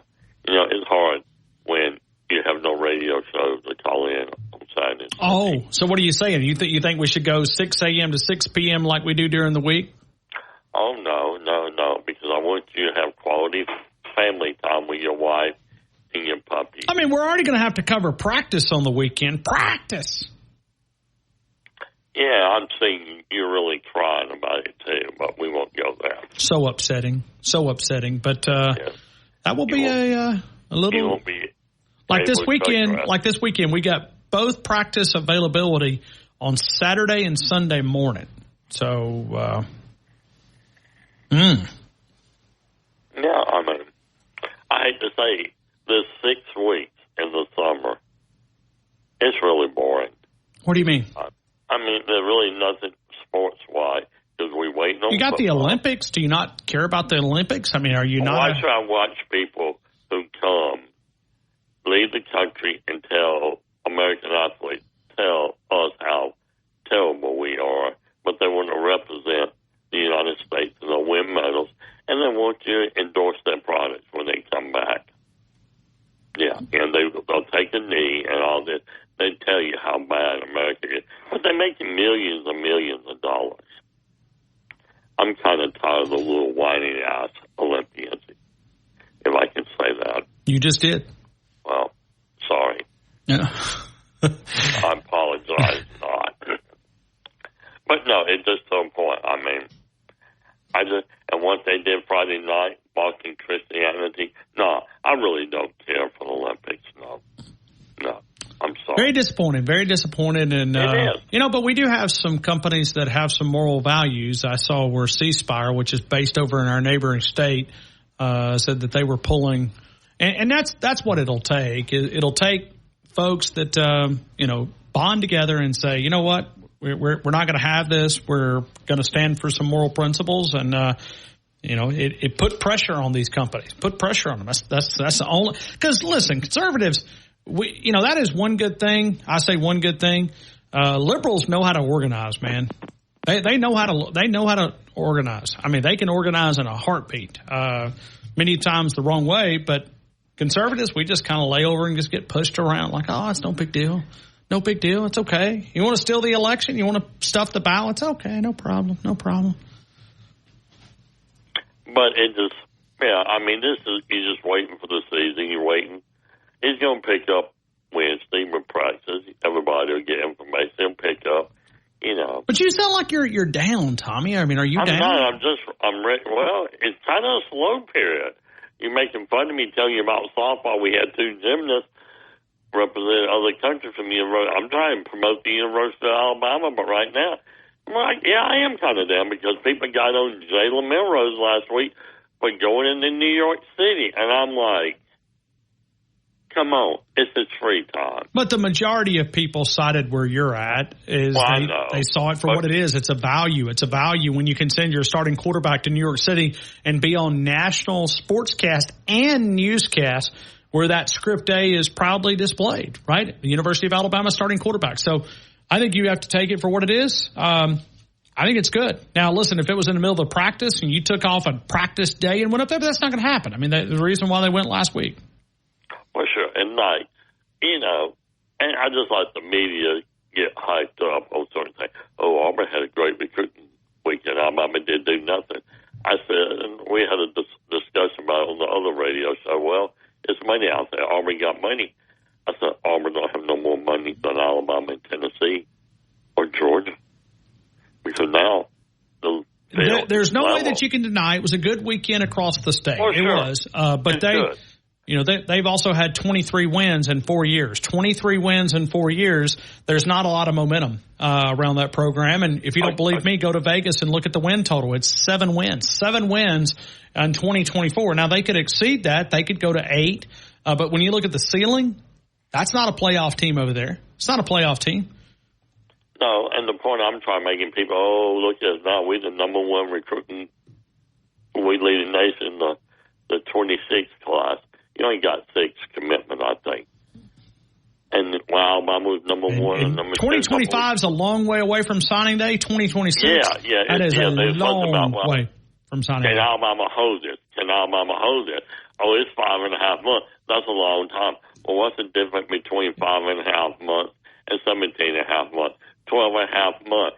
And a young man can change his mind, and money can come from other places to change his mind. I got you. And, I made the point, everybody looked at me like an idiot. I said, one of these days, it's not going to happen, but it will. It always happens. It'll never happen. Tommy, I gotta get to Martin, man. Give me a prediction. What do you think? 46-35. Whoa. No. 3,635. Okay. Hold on. I went for a moment. I had a Dawson moment. I'm sorry. Okay. 3,635 yards is where you're going. Okay, I got it. When you went 46, I went, whoa. I was here and listening to the other two talking about 38 and 42. I'm like, okay, 36-35. 36-35. I got it. All right. Thank you, Tommy. I said 36-35. Thank you. 36-35. We'll talk to Martin Houston coming up in just a couple of minutes. T-Town Tide 100.9, 1230 WTBC, your home of Alabama Crimson Tide Sports.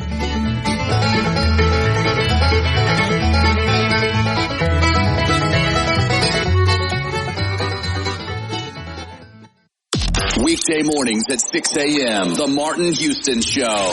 Join the Martin Houston Show for the eve of Fall Camp Edition. We'll have DC Capstone Report join the conversation. We'll go inside what you can expect as Kalen DeBoer leads the Alabama Crimson Tide onto the field for the first time in Fall Camp. We'll have those conversations and more. The phone line will be open at 205-340.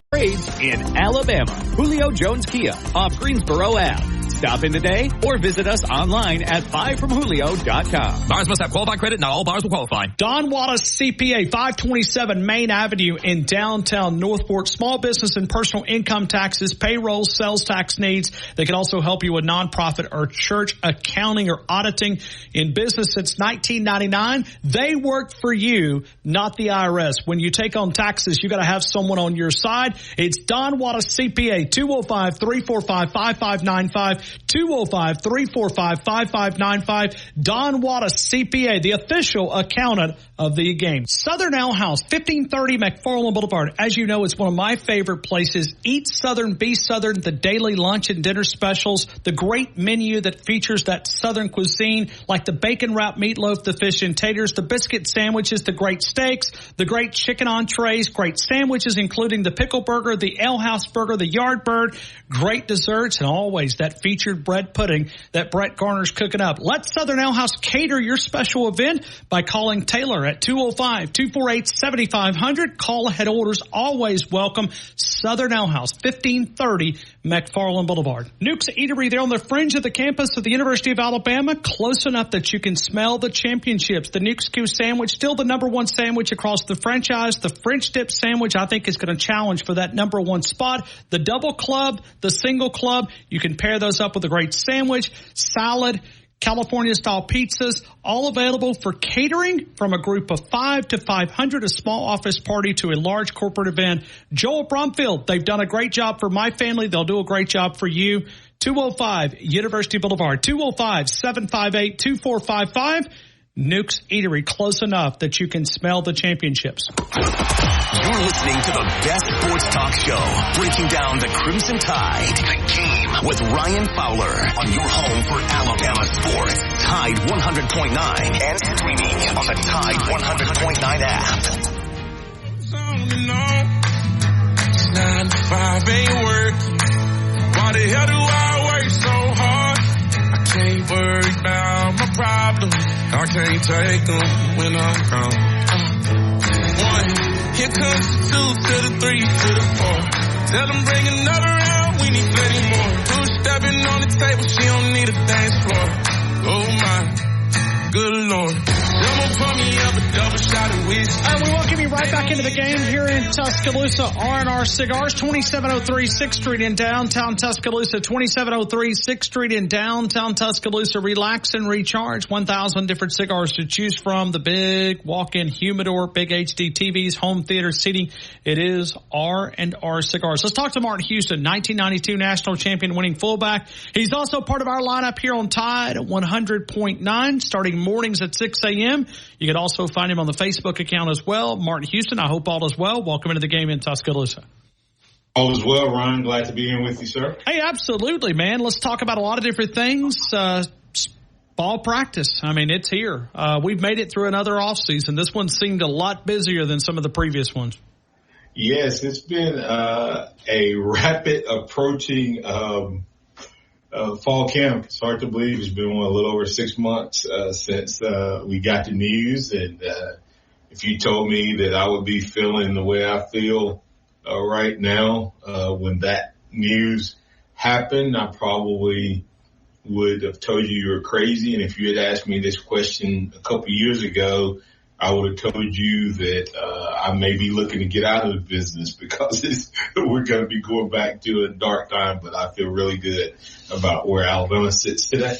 Yeah, and now heat has also arrived. You know, we had a couple of weeks where it was like the 80s, right? I mean, it was pretty much consistently sitting here at about 105 on the heat index. I'm sure that'll be very appreciative on it'll be a little cooler on Wednesday morning. It won't be in the afternoon, but still 105 heat index. We're back in the 90s, and we'll be even hotter as the week progresses. Yeah, it's having been out there in that heat with all of that gear on, it's always I still ask myself sometimes how did I manage to do that? But blessed and fortunate that I was able to do it. But yeah, I mean, it's going to be interesting to see how this team adapts to the morning. I think it's a good idea. I think if it works, it's going to be great because it gives so much opportunity, Ryan, for guys to get in extra work and if they're injured, they can get extra treatment. It's a lot of benefits to it. I guess the interesting part that I guess would be the scheduling of classes, where you used to have to get everything done by like 12 was always the target date for us. I guess they can't start till a certain time. And I wonder how that'll affect degrees and things like that. I mean, you just sidebar conversation. Yeah, and Martin, we look at a recruiting weekend they had a cold summer cookout on Sunday. There was a lot of, 5-stars players here, but it seems like from a momentum standpoint, Auburn kind of grabbed some of that with some of the commitments, even getting a commitment today from a flip. Derek Smith from Selma, Southside High School, 4-star player, no doubt a highly profile guy, number 3 in the state of Alabama, according to the 247 composite. Number 7 if you're looking at just 247 sports. But either way, with Coleman and this flip, Auburn seems to have grabbed a little bit of recruiting momentum over the weekend. Just read it for what it is. If you were out looking for sponsors for your show, Ryan, and you had a few slots left, and the other guy didn't have had all of his slots or majority of his slots left, and you kind of had the momentum and you can cherry pick your guys, and one of the guys that you would love to get is now showing an interest in you, what would you do? Because don't forget, Fagan has been now rumored to possibly be leaning Alabama, right? So, the DB from Thompson, right? And where did the DB that we lost go? To Auburn, right? He did. Did you see the big kid that was sitting with Freddie Kitchens? Yeah. Freddie Roach? Yes, I did. Wow. And that is a monster. He could have been here. But instead he's having to go to junior college because of an English placement or something of that sort of maybe a class not certified there. Where will he be at next year, though? Well, but you got to re-recruit him now, Martin. Okay. Well, if he's leaning this way, but I mean, in fairness, though, you got to recruit everybody, right? I mean, because of the right. I mean, everybody says that like you have to re-recruit him. Yeah, you have to re-recruit him, but you have to recruit everybody that you're going to bring in 2025. But my point was, Ryan, there's two big guys who were on campus in Tuscaloosa who may be in similar position to the guys who went to Auburn. Back to my analysis, if you were wanting a sponsor and you only have a couple spots, or you may not even have a spot in that position, you would say, hey, listen, I appreciate you. Thank you. But your time's up and I'm going on with someone else. And I think that's what's going on. Great weekend for Auburn. But where are they at in comparison to where they want to be if they're going to catch Alabama? They take two guys from Alabama. Does that really hurt Alabama, or does Alabama replace them now with, 4 or 5 stars that were just as good or better? They may not be Alabama guys, and that's where Hugh Freeze said he wanted to spend his time, Ryan. He said he's going to recruit the state of Alabama. Well, good luck being a powerhouse and a national champion just with athletes from the state of Alabama in 2024 and beyond. I don't think it's going to work. And we'll take the crimson-colored glasses off just for a couple of minutes. But when you look at the pecking order of Auburn, they're really struggling to grab any type of momentum. And you can look at the upcoming season. There doesn't seem to be any excitement. They're more excited about Alabama failing than they are their own team having success. Yeah, and look, not trying to beat up on Auburn because, I'm That's so okay. We do it every day. Yeah. I know, yeah, I forgot whose show I'm on. I guess it's okay on your show. Yeah, it's plenty okay. Plenty okay. But my point behind it, Ryan, is that what's the expectation of the season? Right now, if you're looking at the recruiting classes, Auburn had a big weekend. One of the guys has flipped 4 times. He's on his 4th time or 3rd time. Is he committed? He is until he gets a better offer or he gets something else. I don't even know if it's Ryan. When I came to Alabama, I liked the University of Alabama. When I came on my official visit, boom, I decided to go there. I canceled my follow-up visits. You know why? Because I knew if I went to North Carolina State, I would have gone to North Carolina State. These sometimes it's that recency bias. I just think that these kids these days, man, they have even a harder time than what we had when I was coming along. But where does that put them? They're number 11, and now they're celebrating that they're number 1 in 2026. That is a 2026. 2025 is a long way away. 2026, that's a year and a half away. Good luck. And I understand that a lot of these recruiting services, it's big, right? It was for us in the month of June. Recruiting is very popular. Grab it. It is a good weekend. It was, hopefully Alabama's going to get some positive news in the coming days or hours or wherever it may be. But let me ask you this, man. What do you think will make these kids stay with the class? On the field, production.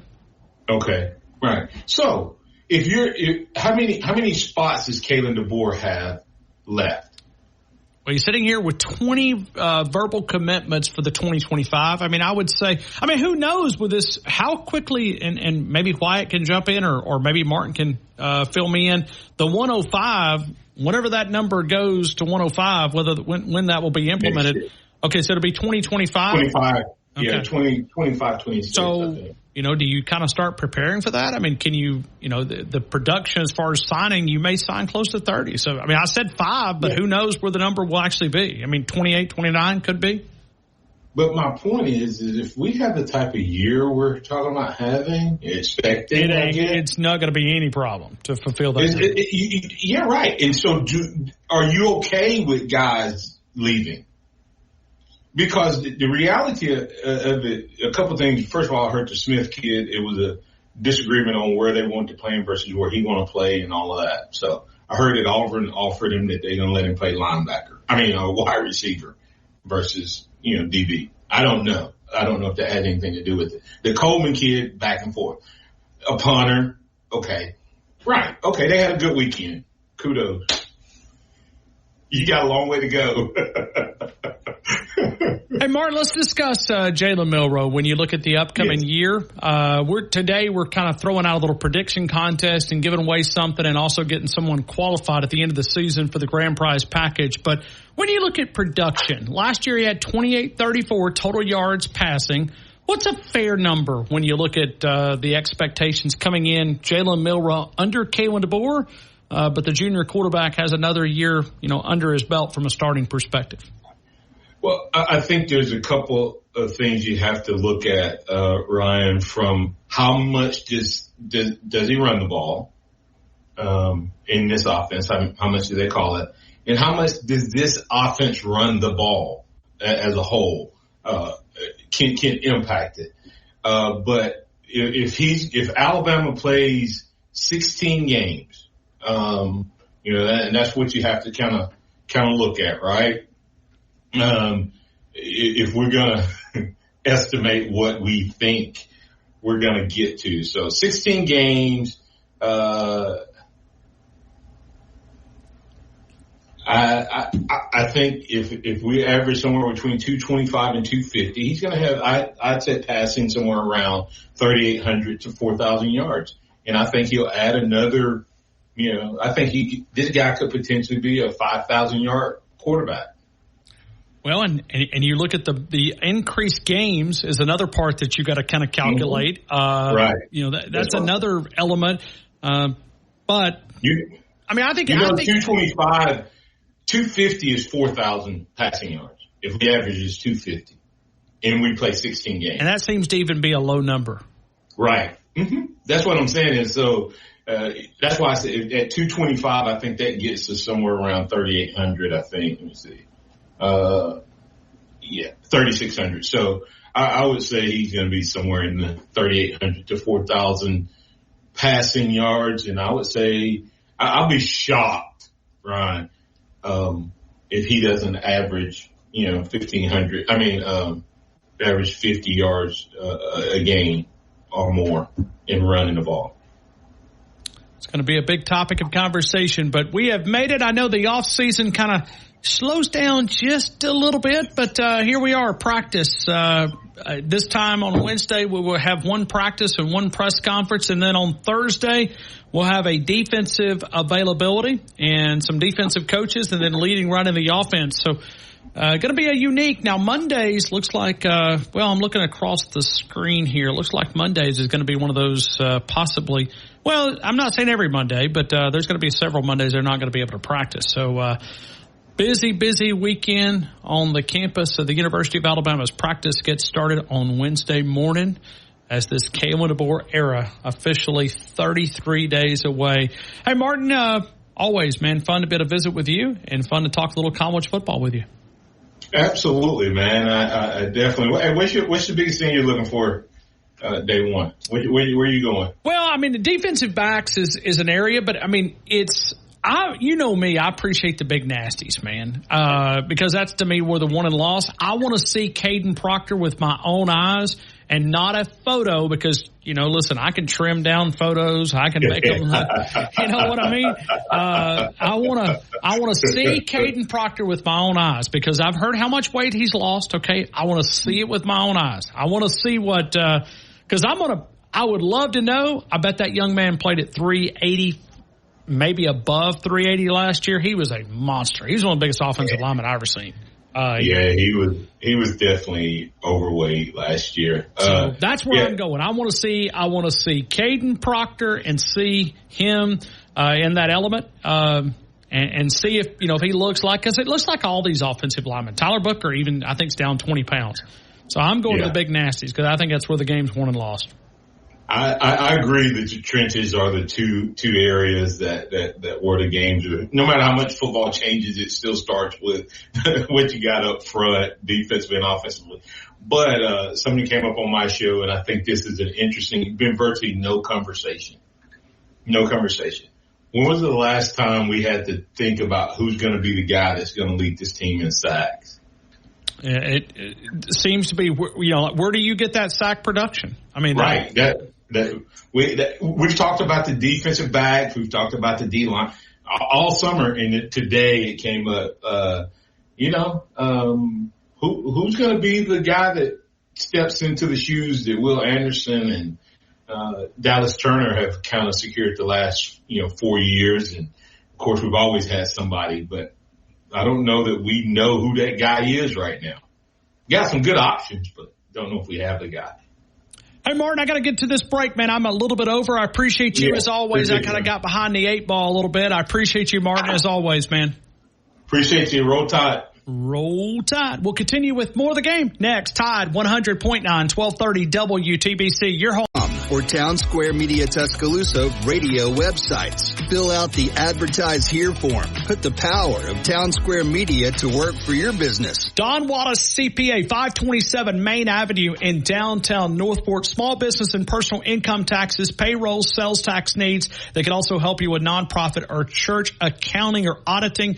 In business since 1999, they work for you, not the IRS. When you take on taxes, you got to have someone on your side. It's Don Wallace CPA, 205-345-5595, 205-345-5595. Don Wallace CPA, the official accountant of the game. Southern Ale House, 1530 McFarland Boulevard. As you know, it's one of my favorite places. Eat Southern, be Southern, the daily lunch and dinner specials, the great menu that features that Southern cuisine, like the bacon wrap meatloaf, the fish and taters, the biscuit sandwiches, the great steaks, the great chicken entrees, great sandwiches, including the pickle burger, the Ale House burger, the yard bird, great desserts, and always that featured bread pudding that Brett Garner's cooking up. Let Southern Ale House cater your special event by calling Taylor at 205-248-7500. Call ahead orders always welcome. Southern Ale House, 1530 McFarland Boulevard. Nuke's Eatery, they're on the fringe of the campus of the University of Alabama, close enough that you can smell the championships. The Nuke's Q sandwich, still the number one sandwich across the franchise. The French dip sandwich, I think, is going to challenge for that number one spot.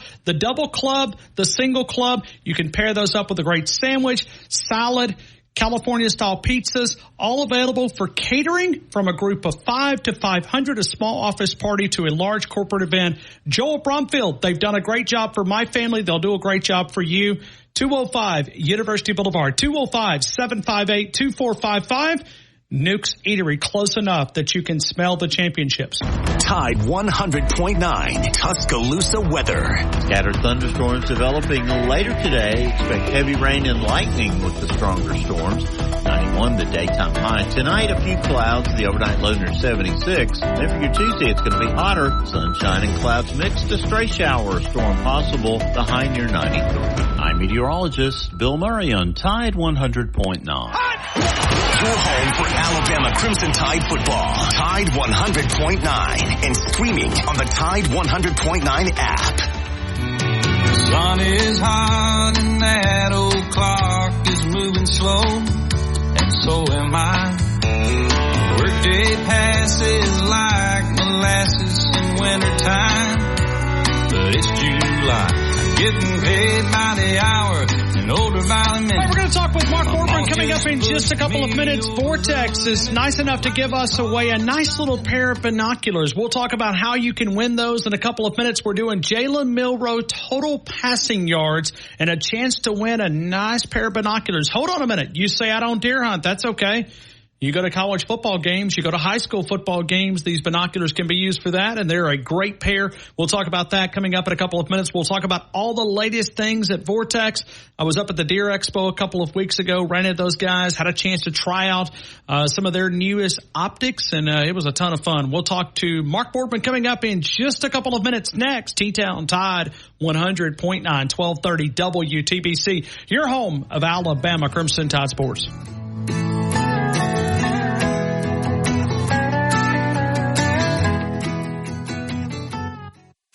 WTBC Tuscaloosa and W265CG Tuscaloosa, a Town Square media station. Tide 100.9 and streaming on the Tide 100.9 app. From the Fox Sports Studios in Los Angeles, here's Dan Byer. The U.S. women's basketball team picked up a win in group play today against Japan, winning 102-76 as Asia Wilson had 24 points for the Americans. Brianna Stewart chipped in 22 in the victory. U.S. men's national team will tip off against South Sudan on Wednesday, and head coach Steve Kerr said today that Jason Tatum will play in that game. Tatum logged 0 minutes in their win yesterday against Serbia. American gymnast Simone Biles will compete in tomorrow night's team final despite a calf injury. Men's gymnastics team final saw Team USA score a bronze, their first medal since 2008. In the NFL, Bears quarterback Caleb Williams says he wants to play in Thursday's Hall of Fame game, but the ultimate decision will be left up to head coach Matt Eberflus. Bears and Texans will play Thursday night in Canton. Time getting things done.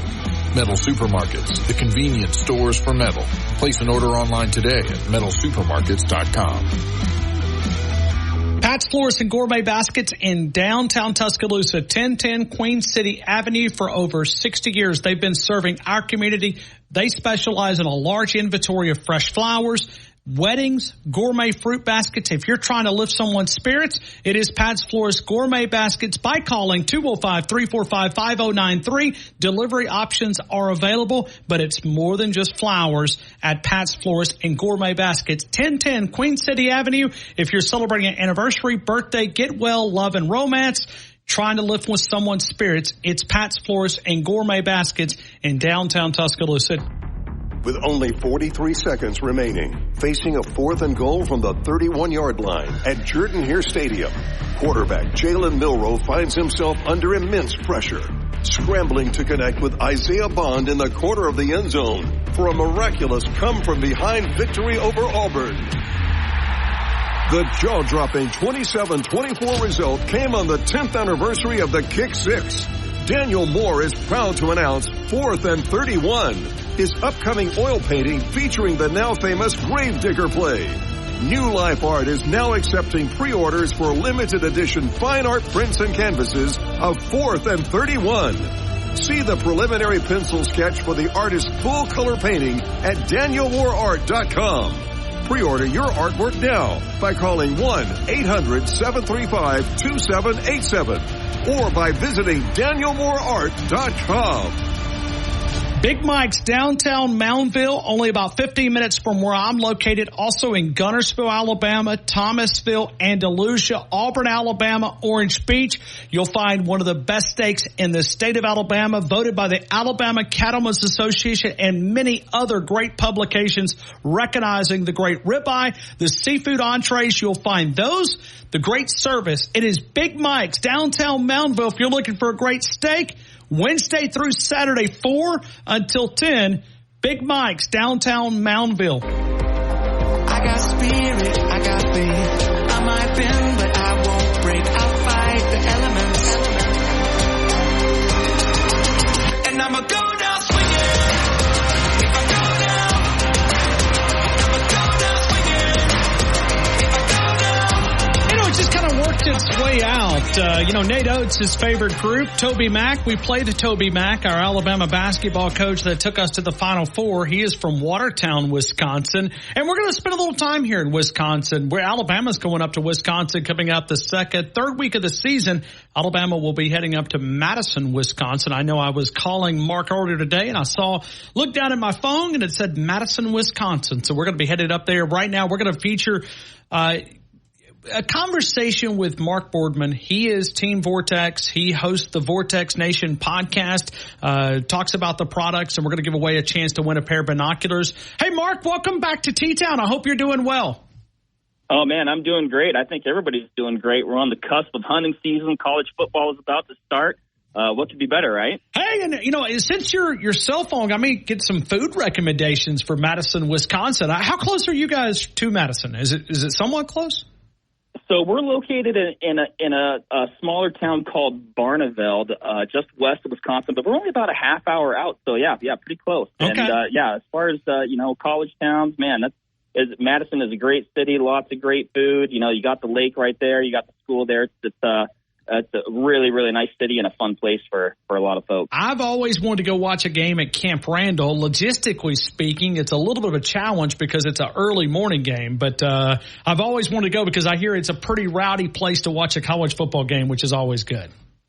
It's a good spot. It's a good spot. I've been to a handful of games. I'm a transplant myself, so I can't claim Wisconsin roots, but man, that city gets hopping for sure. Well, and I know a lot of people that are going to parlay that into the Green Bay Packers and go up to Lambeau Field a little bit. So not a bad way to spend a weekend watching a little college football. But hey, listen, I can't wait to start picking your brain. This area is loaded with Alabama fans, but it's also loaded with a lot of hunters and a lot of golf professionals and a lot of folks that just enjoy college football. So we're going to talk about all the different things. But let me just kind of line up everything that you're part of. You're one of the brand managers for Vortex Products, which we've had a partnership with for about 8 or 9 years, giving away some really good, cool ideas, and we're going to give away another item a day. But talk about your responsibility. What do you do for Vortex? So gosh, I've been going or working at Vortex for going on 16 years now, if I can even believe that, and always in the marketing department.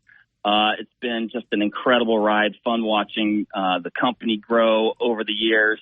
And I previously did a lot of, back in the day, we all used to do a lot of things, right? You'd wear a lot of different hats, and over time we've been able to specialize. So I'm more on the content side of the house. Like you mentioned, I work on the podcast, related video projects, work pretty tightly with the media relations team and the social media team here. So, but mostly on the content production side. So, in short, I get to have a lot of fun. How are you guys, because Vortex, no doubt the quality of the product that stands out, but how are you guys able to offer? Because I always, you think about Vortex products, unlimited, unconditional lifetime warranty. That is believing in your product. And can you talk about how that was developed? Is this something that's always been the case? Ever since I know anything about Vortex, it has been. But tell me, how did this get started? Because it's certainly a trademark of your Vortex. So, being customer-focused is at the core of absolutely everything we do, from the products we design and manufacture to our customer service to the warranty, like you mentioned. And it truly is an unlimited, lifetime, unconditional, no-fault, transferable warranty. If you're a Vortex customer, we want to take care of you before, during, and after the sale. And that's been part of the fabric of Vortex since the beginning. It will be a part of Vortex as time goes on forward into infinity, right? And it comes down to having confidence in our products, and also wanting to help our customers. If you ever have an issue, we want to help you out. We want to talk to customers on the phone. And like I said, that's at any point during their product journey. So if you have questions about a product, give us a call.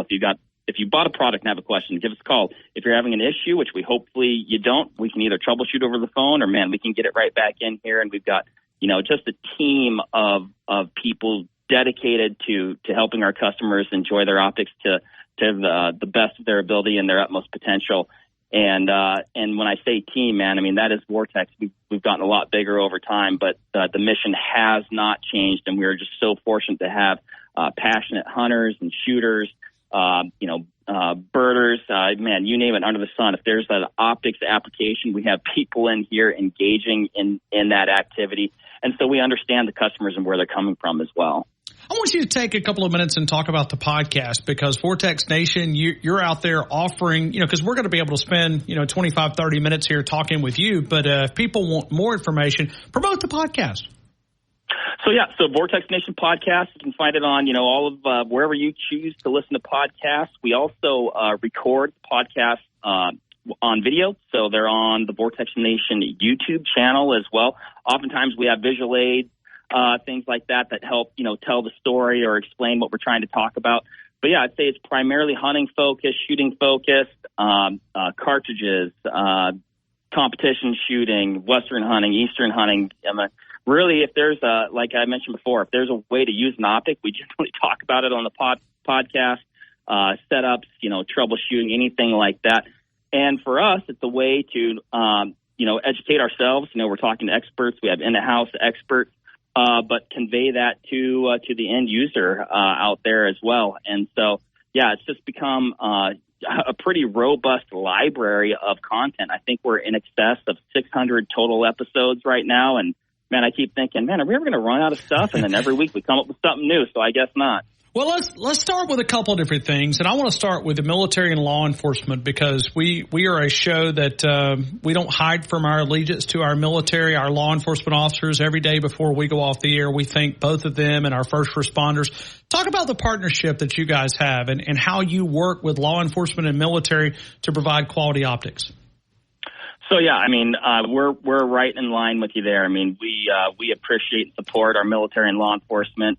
We offer special pricing to our military and law enforcement personnel, and and then we also work with them in professional capacity. So we actually not too long ago I'm going to try and explain this correctly. We were awarded an agreement with the U.S. Army, so we're actually providing the next generation squad weapon fire control optic, which we call the XM157.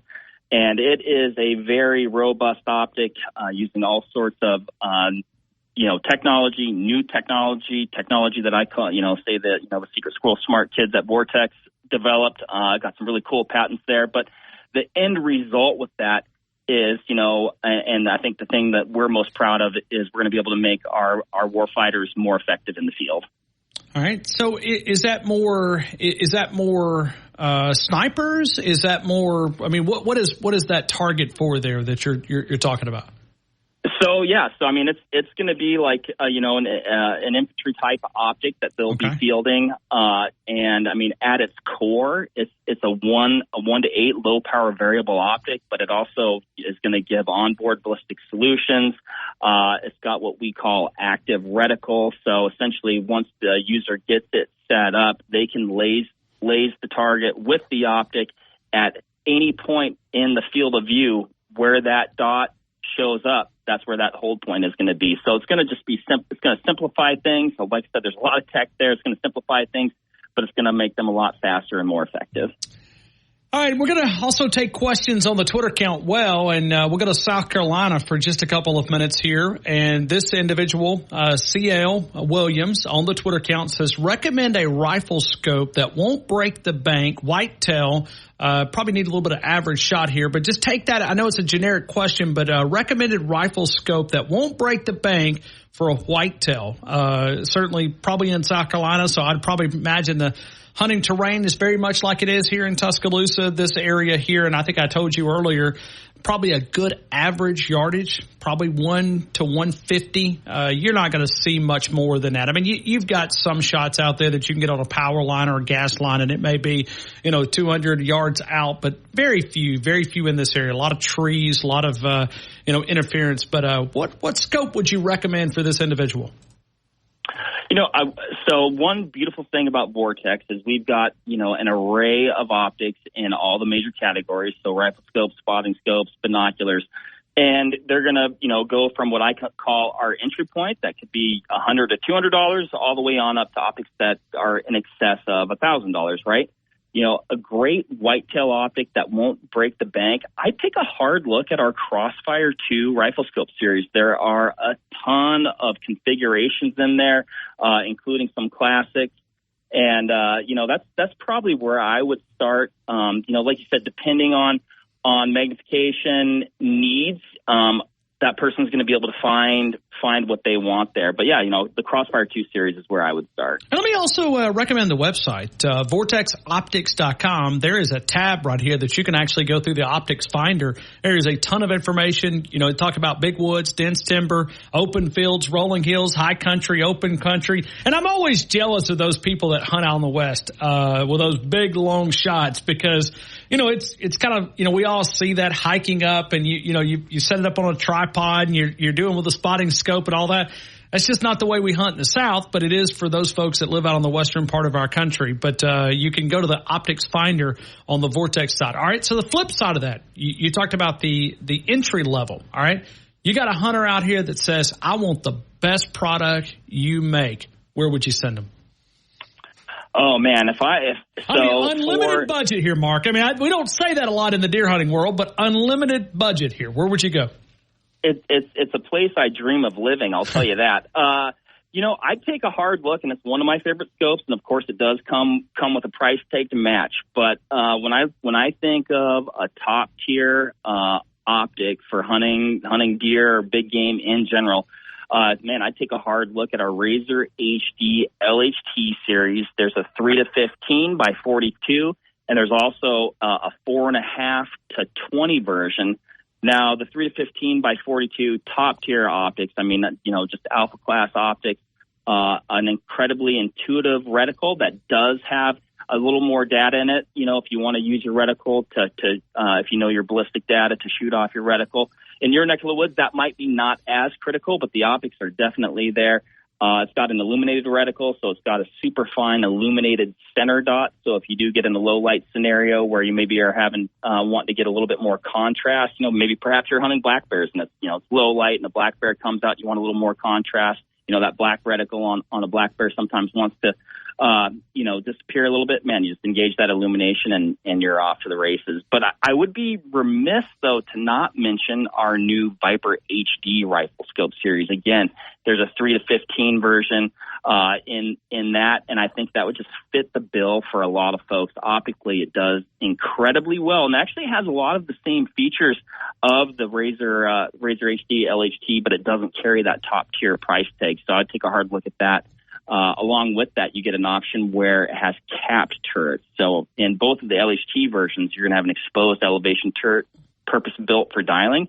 If you don't plan on getting your ballistic data and dialing your elevation in the field, man, I'd step down into that Viper HD series, get the 3-15 or even the 2-10 with the capped turrets. And man, it's just going to perform extremely well. I've hunted both those series of scopes quite a bit. They've never let me down. Variety of conditions from the Midwest to out west, and yeah, they've just done a phenomenal job. What's the longest shot you've ever shot personally? And then maybe it could be a rumor, but from a Vortex perspective, what's the longest shot you've ever heard of? Oh gosh, the longest shot I've ever heard of. I'm trying to think. Now I'm going back, and I should remember this. We did a podcast with a group of guys. And they actually it was like a world record type shot. They actually did it with one of our optics, which was, a nice little feather in our cap. Sure. But, I want to say that was like, don't even quote me. That's my little plug for the podcast. Go to the Vortex Nation podcast and actually find out what I'm talking about. Okay. But I've personally shot, a lot of folks there at Vortex, man, we're routinely shooting, over 1,000 yards, generally, tucking that back in a little bit when we're hunting. But yeah, I think I shot out to a mile one time, I guess. Yeah. Wow. You shot out to a mile. Wow. Is that what you said, Mark? So you yeah. Okay. I'm impressed. I'm impressed. Because like I said, it's hard to even find places in the South where you can shoot that length of distance.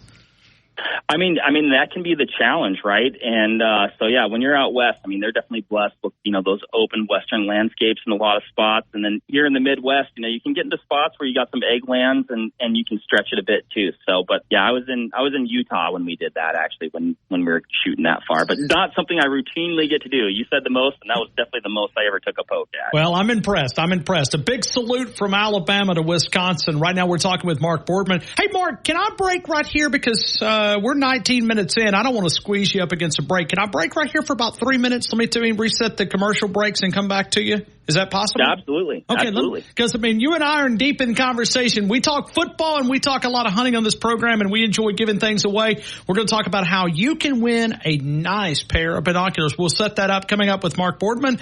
He is the brand executive, the brand manager for VortexOptics.com. We'll continue with more of the game next. Tide 100.9, 1230 WTBC, your home of Alabama Crimson Tide Sports.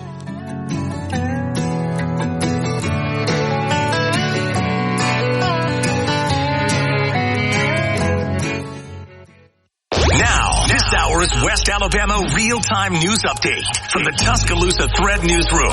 A heat advisory is in effect for all of West Alabama except Walker County. Heat indices could spike as high as 107 degrees during the daytime hours today through 9 o'clock tomorrow night. Controversy continues over alleged racist comments made by the co-owner of the iconic Nixon the Sticks on US 11 West in Tuscaloosa. A study by CNBC has ranked Alabama the most improved state for business in 2024. Alabama up 22 spots from number 42 last year. Mississippi is ranked next to last. Get 24/7 local news coverage and sports updates when you download the free Tuscaloosa Thread app and sign up for twice daily email newsletters. Tide 100.9 Traffic. Tuscaloosa traffic now from the Townsend Nissan Traffic Center. A very happy Monday to you. We got issues on the southbound lanes of 69 and Hillcrest School Road. That is an accident knocking out a lane. It's got traffic pretty thick. Your backup is going to take you back to Weatherby Drive, and there's also a fender bender on cents. Taxes and fees apply. Requires activation of iPhone 12 and a new Silver Unlimited plan or higher end auto pay enrollment. $25 a month service credit applied for up to 12 months if eligibility requirements are met. For network management practices, visit StraightTalk.com. Big Mike's downtown Moundville, only about 15 minutes from where I'm located. Also in Gunnersville, Alabama, Thomasville, Andalusia, Auburn, Alabama, Orange Beach. You'll find one of the best steaks in the state of Alabama, voted by the Alabama Cattlemen's Association and many other great publications recognizing the great ribeye, the seafood entrees. You'll find those, the great service. It is Big Mike's downtown Moundville. If you're looking for a great steak, Wednesday through Saturday, 4 until 10, Big Mike's downtown Moundville. Tide 100.9 Tuscaloosa weather. Scattered thunderstorms developing later today. Expect heavy rain and lightning with the stronger storms. 91 the daytime high. Tonight, a few clouds. The overnight low near 76. And for your Tuesday, it's going to be hotter. Sunshine and clouds mixed. A stray shower or storm possible. The high near 90. I'm meteorologist Bill Murray on Tide 100.9.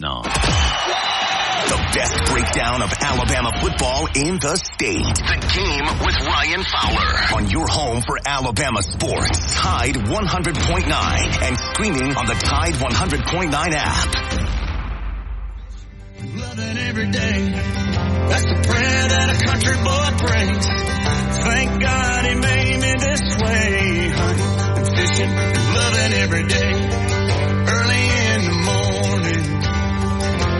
Late in the evening, I'm getting red dirt rich and Flint River All right, we're talking right now with Mark Boardman. He is the executive as far as brand manager when you look at VortexOptics.com. And just like one of our listeners said a couple of minutes ago, every time I go to the website, I'm drooling. Yeah, me too. I have to go there with calculated understanding. Okay, listen, I may not be able to get full permission on this. We call that rabbit cash, if you know what I mean. You know, you cash a check, you put it back in your wallet, somehow you twist. I'm not recommending that, but maybe Mark can give us choices here. Mark, do you have any advice for buying things that you need, but it's just a want rather than a need? Do you have any advice, Mark, that you can offer? Yeah. I personally have a strict don't ask, don't tell policy. But don't ask me how it's working either. Okay. Well, I won't do that. We've got several questions coming in, and we're going to get to back in phone calls in a couple of minutes, and we're going to have a chance. But let me ask you for fog. When you look at the going from a warm climate to a climate that produces some fog, what is the best optic, or maybe you can give us a little tip? How is one of those ways that you can keep your optics from fogging up? That's a tricky one, right? Carrying your binoculars outside, outside of your chest, it can be, it can seem convenient, like, I'm just going to tuck them in my jacket if it's raining or something like that to keep the rain off the binoculars. Well, that does that, but then the heat from your body fogs them up when you take them out of that environment. So I would get yourself, a really good binocular harness. We have several on the Vortex website. That keeps them, out on the exterior of your body, acclimated to, the current weather conditions, and they're going to be less prone to fogging, and I guess when it comes to rifle scopes, and exterior fogging, that can be a little bit trickier because when that big buck steps out, generally we're breathing pretty heavy and boom, all of a sudden you fogged up your lens. So just be cognizant of not doing that. And then we sell some fog-free lens cleaning kits too that can help, prevent that fog from getting on the exterior of your optics. But a lot of that's environmental and sometimes it's just, simply unavoidable. But carrying a good lens cloth with you to get that off of the exterior of the optics is certainly a good idea. So I always carry one of those lens cloths on the exterior of my bino harness. I have it, at the ready all the time, whether I need to do my binocular lenses or my rifle scope lenses. Mark's the host of Vortex Nation, which is the podcast and you guys more do a roundtable discussion. So you have multiple people in there with you as far as, do you invite experts? How does that work when you guys target somebody and say, hey, bring them in. We want to learn from this person like we're doing with you today? So, Matt, we do everything under the sun. So we'll do in-person podcasts. We do remote podcasts. We're super lucky. We have so many in-house experts here. It's generally pretty easy to find a guest if we have a topic that we want to cover. Sure. My job is asking the questions, so I've got the easy job. They have to actually know the stuff. And then we have, out-of-house experts as well, shooting experts like Jerry Mitchellek. We do podcasts with, expert hunters like a Ryan Lampers or a Remy Warren and people of that nature. So, it's like, hey, we find a good topic, something we want to cover, then we try and find the best person to make that happen. Mark, I want to dive into a couple different things because you have binoculars that are obviously for all of us that love to get out in the woods, but also we're going to give away a nice pair of these binoculars. And these can be multi-use. You can use them for deer hunting, but they're also good lightweight that you can carry inside a stadium as well. Yeah, so the model that we picked to give away, it's going to be the Diamondback HD 8x32 binocular. They're super compact. I think they're coming in at about 15 ounces. You can fit them in your pocket. They'll fit very handily in any bino case or neck strap system. 8 power is just a really, really friendly magnification for a lot of scenarios. Particularly, hunting scenarios where maybe you don't have to look as far, but you still need a binocular. Man, one thing that I would encourage a lot of folks to do, and I don't think it gets done as much as it should, is glassing in the timber. I think you might be missing out on more than you know if you're not doing some solid glassing in the timber. So it's going to really open up the woods for you. I think you're going to see a lot more than you might think.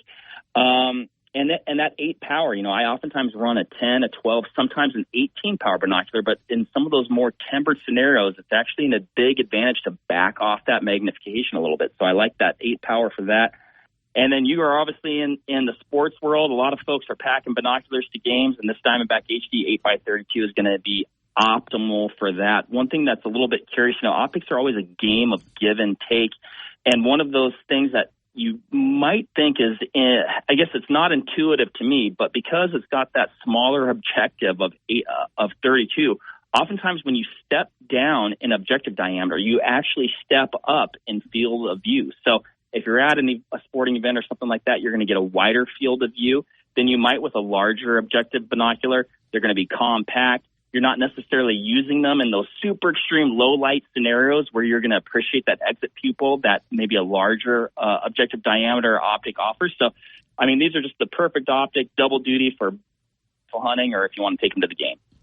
And you also specialize, and I just got a message a couple of minutes ago from someone listening. Now, listen, when I say this word, it's going to sound like the beach. There's deer down there, but it's not very many. I think this guy travels north to do a little bit of deer hunting, but he was talking about your rangefinder, and he was telling me how much he enjoys it. He said, hey, this Vortex rangefinder is what I use. Great price for what it does, especially the need for bow hunting and crossbow.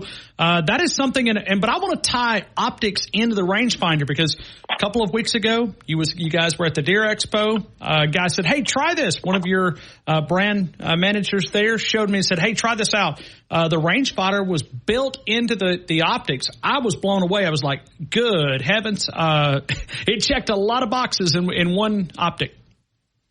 So I think you're talking about the Fury HD rangefinder binocular. So it's a 10 by 42. We've got one that has ballistics in it as well, so you can input your ballistics and it'll actually display your ballistic solution if you want to dial your elevation on an extended range shot. But outside of that, I mean, the standard one is absolutely perfect. Like you said, you can do all your glassing, you can do all your ranging with the same unit. You've eliminated a piece of kit, so you put one device or two devices into one. The optics are incredibly sound. And, man, if you're an outfitter or a guide hunting with somebody else, being able to get that range immediately without having to transition to another optic can be super handy. You can be ranging for somebody else, and if they execute a shot, you never have to leave your binos to be like, yep, you hit, you missed, maybe you hit a little bit far back. It can really give you the information that you need to decide what your next step is. So, man, a rangefinder binocular can be an invaluable piece of kit for sure. All right, so now we work to our golf side of things because this is also a big golfing community. I think I shared that with you earlier. We do have a LPGA stop here in Tuscaloosa. A lot of people love golf. Got some great golf courses, not just in our community, but throughout the state of Alabama, the Robert Trent Jones Golf Trail. Talk about your golf rangefinders. Yeah, so we recently entered into the golf rangefinder market, and it really was a natural step for us. We've got a lot of folks here at Vortex that golf, but, we specialize in optics. We've been making rangefinders for years, and we're like, hey, it just makes sense. Let's make some really good rangefinders with really good optics. And I'd say that's one place that our golf rangefinders really stand out are the optics. And then they have some golf-specific features. So, you've got slope, you've got pin finder, you've got things like that. We have 3 different models. So, again, kind of something for everybody, a good, better, best option. And they've been received incredibly well, performing incredibly well.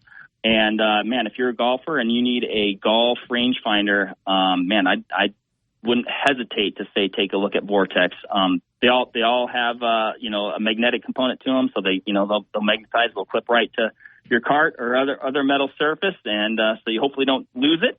And, just a really great piece of kit for the golfer out there. All right, Mark. Now, this doesn't happen a lot for the morning hunters because they get in a tree stand and the light begins to build up. For all us afternoon, evening hunters, what is the best way, and this is a question from the audience, to maximize that last 4 to 5 minutes? Because, as you know, that can be the best part of deer hunting. That's when the big boys begin to walk out there. Any tips out there that you can share with us to maximize that visibility? Obviously, we want to take a legal shot, but you're trying to stretch it out to make sure you are making a good shot. Give me some tips. Nothing super fancy here, but I'd say just make sure you are using your optics, and your optics can really help in those waning last few minutes, give you that light gathering component that you need to execute an ethical shot. I can think of a time, and this was actually a little bit past shooting light, but I was sitting in a box blind in Wisconsin, and this I would have been using actually our original Viper HD binocular series, but I was getting ready to go. It was just past shooting light, and I was like, I'm going to glass this open field that I'm sitting on just one more time before I get out. And sure as heck, and it wasn't a big buck, but it was just a 2-point. He was a couple 100 yards standing right out in front of me. Couldn't see him with the naked eye, but I could see him with my optics. And I didn't see him before shooting light hit either. So, I think he was there. And had I been glassing a few minutes earlier, had it been a buck that I wanted to take, I would have been able to capitalize on that opportunity. Yeah, it's always fun, and it's literally sometimes the best 3 or 4 minutes, and like you said, it's still an illegal shot, still an ethical shot, but it's you begin to go, man, I wish I'd have spent a couple of more dollars on a better optic. Is there that big of a variance as you go up in price value? There is, I'll say we are super fortunate today. You can get a heck of a lot for your dollar, a lot than you could even, 10, 15 years ago, right? So you can spend $200, $300, $400, $500 and get an exceptional optic. As you go up in price, you are getting a better optic, no doubt about it. But you start paying more for a less incremental increase, I guess, if that makes sense. Okay. So, I mean, you're paying a lot more money for maybe not as much of an increase in performance. Does it make a difference? Absolutely. You know, we've got our like I said, our Razor HD LHD rifle scope series. We have our Razor UHD binocular series. I mean, and they are, in my opinion, top tier alpha class type optics, but they come with that price tag. So, you know, I mean, I'd say a lot of folks fall budgetarily in that sweet spot of optics that bump that top tier performance, but don't necessarily carry that top tier price tag. And we offer a lot of products that fit right within that bracket. And I do, you know, you asked for a tip. And one thing that I would say, circling back to what you're talking about before, glass after shooting light is up, because sometimes you might get a lead for tomorrow. Yeah, you can't capitalize tonight, but you're going to see that buck or bull or bear that came out, you know, a little bit after last light, and you might be able to put yourself in a position tomorrow if he wants to try and do the same thing to be in a better spot. Hey, if I went to Wisconsin, what's the most popular game there? What is it whitetail? Is it mule deer? Is it you mentioned a lot of different species. What is the number one hunt there? I mean, here in Wisconsin, I'd say whitetails and turkeys reign supreme. They are the king around here, and they are too here. They are too here. Yeah, we're super fortunate and blessed. We live in a really good whitetail and turkey state with a strong hunting culture, and you know, the gun season here might as well be a holiday. So yeah. Now, when does gun season come in for you guys? So it's generally mid to late November for us. Okay, same with us. And then we stretch all the way until February, usually 12th, 13th, something like that weekend right there. So we got a long season here in West Alabama. But you guys are fortunate. We've got a 9-day general gun season. We've got some additional doe seasons after that for antlerless opportunities. But yeah, it's a pretty quick and dirty gun season around here. All right, I asked you for 30 minutes. You gave me 37. I'm going to throw it back to you. Take as much time as you need. Promote everything that you're involved in, and we're going to give away these binoculars as we travel throughout the afternoon. Talk about Vortex Optics, anything that we have not touched. There's no way that this can be just a one-time conversation. We're going to get you back on because I'm getting a lot of questions. There's no way that I can work in all of these questions. I'm doing my best. But talk about Vortex Optics and invite people to connect with you guys. Boy, I tell you what, Ryan, you asked me to talk about Vortex and optics, and I'll say how much time you got, buddy. Man, we go off at 6. We go off at 6, but I'm trying to get a few entries into the contest. Man, you know, we covered a lot, you know, and I guess I'll just circle back to what I said before. You know, we have a deep lineup of diverse optics. I mean, we try to have something for absolutely everybody. If a person does have any questions, please give us a call. I mean, we've got a crack squad on our consumer sales team, and man, they are absolute, just professionals, consummate outdoorsmen, just competitive shooters. I mean, like I said, if there's an application where an optic can be used, these guys are doing it, and they have answered a question about it. So they're going to be able to help folks out. You know, check out the podcast if you have questions. Lots of great topics there. I mean, that's why we launched it. Again, it's to benefit the customer. Like, if we can provide information that's going to help them, you know, pick the right optic or just enjoy their optic to the fullest potential. I mean, that's what we're interested in around here. Well, I appreciate the partnership that we've had. Like I said, 7-8 years that we've given away Vortex products throughout the college football season and given a chance to put somebody with a nice pair of Diamondback HD 832s, retail value MSRP about $279. So we'll give away one of those pairs today. And we're doing a quarterback prediction when you look at the upcoming season. Hey, I want to thank you, Mark, man, for jumping on and talking with us. Hopefully we can visit again very soon. Thank you again for the opportunity. No, absolutely, Ryan. No, I appreciate it. It's all on my end. Thank you so much. Thank you. Mark Boardman, the executive there, the brand manager of Vortex Optics, and we are going to give away those scopes. So we're going to get right back to phone calls. We'll get to Arkansas. We'll get to Kelly. We'll also get to Biscuit Bruce here in Tuscaloosa and many others. T-Town Tide, 100.9, 1230 WTBC, your home of Alabama Crimson Tide Sports. That puts you in control. Visit chase.com/checking. Chase, make more of what's yours. Chase mobile app is available for select mobile devices. Message and data rates may apply. JP Morgan Chase Bank and a member FDIC. Need to know what's going on with the Crimson Tide? Then subscribe to our YouTube channel for exclusive content on your home for Alabama sports. Tide 100.9 and streaming on the Tide 100.9 app. There's a rundown bar across the railroad track. I got a table for two way in the back where I sit alone. think of losing you.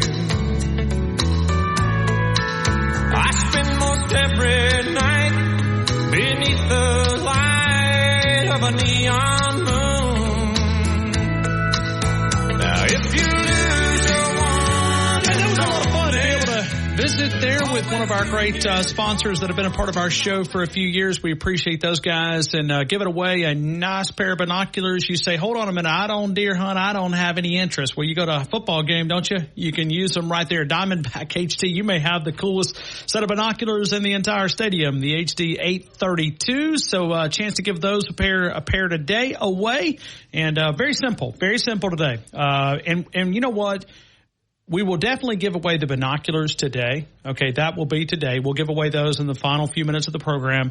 But also, we may end up having to take Jalen Milroe predictions for 2 days. And you say, hold on, that ain't fair. That ain't fair. Well, just because the phone lines have been jammed up. Let's go to Kelly down in Mobile. Kelly, good afternoon. You're in the game. I hope all is well. Hey, good, man. I'm having a great day, man. Football, you can almost smell it from here, my friend. Oh, okay. Well, Kelly's cell phone drifted out. Let's continue. Let's go to Marty in Arkansas. Marty, good afternoon. You're in the game. I hope all is well. All is well, Ryan. That was a good interview. Well, thank you. I don't hunt, but my friends do. That was interesting. Well, I like to have. No, you need to have that guy on throughout the winter because you do got a lot of people go hunting. That's like my new table. Everybody at the table goes hunting. They got those cameras out there that they watch the deer come in and they say, oh, we got to get that big buck, and they talk about it and all that. It's pretty interesting when they're on their phone with the camera out there in the woods. But hunting is no doubt advanced compared to what it has done in the past, man. I love it. It's my tranquility. It's to get me away from, this life. Well, you won't have time to, Ryan, you won't have time to hunt this year. What are you saying? All we're hunting for me and you is we're going to host that trophy, and it's going to take every week that you're supposed to be out there hunting. You're going to be watching Alabama win another game, Marty, and then we're going down to Omaha. Yeah, just for you, what? I hope you're right. I hope I'm limited with football because football is going to play all the way until January the 20th if it's the national title game. That's what we'll do. Yeah, we're going to go all the way to January 20th, and then we'll be number one. At that time, we'll be number one in the SEC in basketball, number one in basketball in the country. And half of basketball season will be over, and we'll be running with the basketballs. So there, Ryan, my prediction is 3,600 yards passing and 1,000 yards rushing. We'll do rushing another day, but 3,600 yards passing, Marty in Arkansas. So Jalen Milroe, 28-34 last year, 28-34. We're trying to throw it in together and see exactly what this number will be.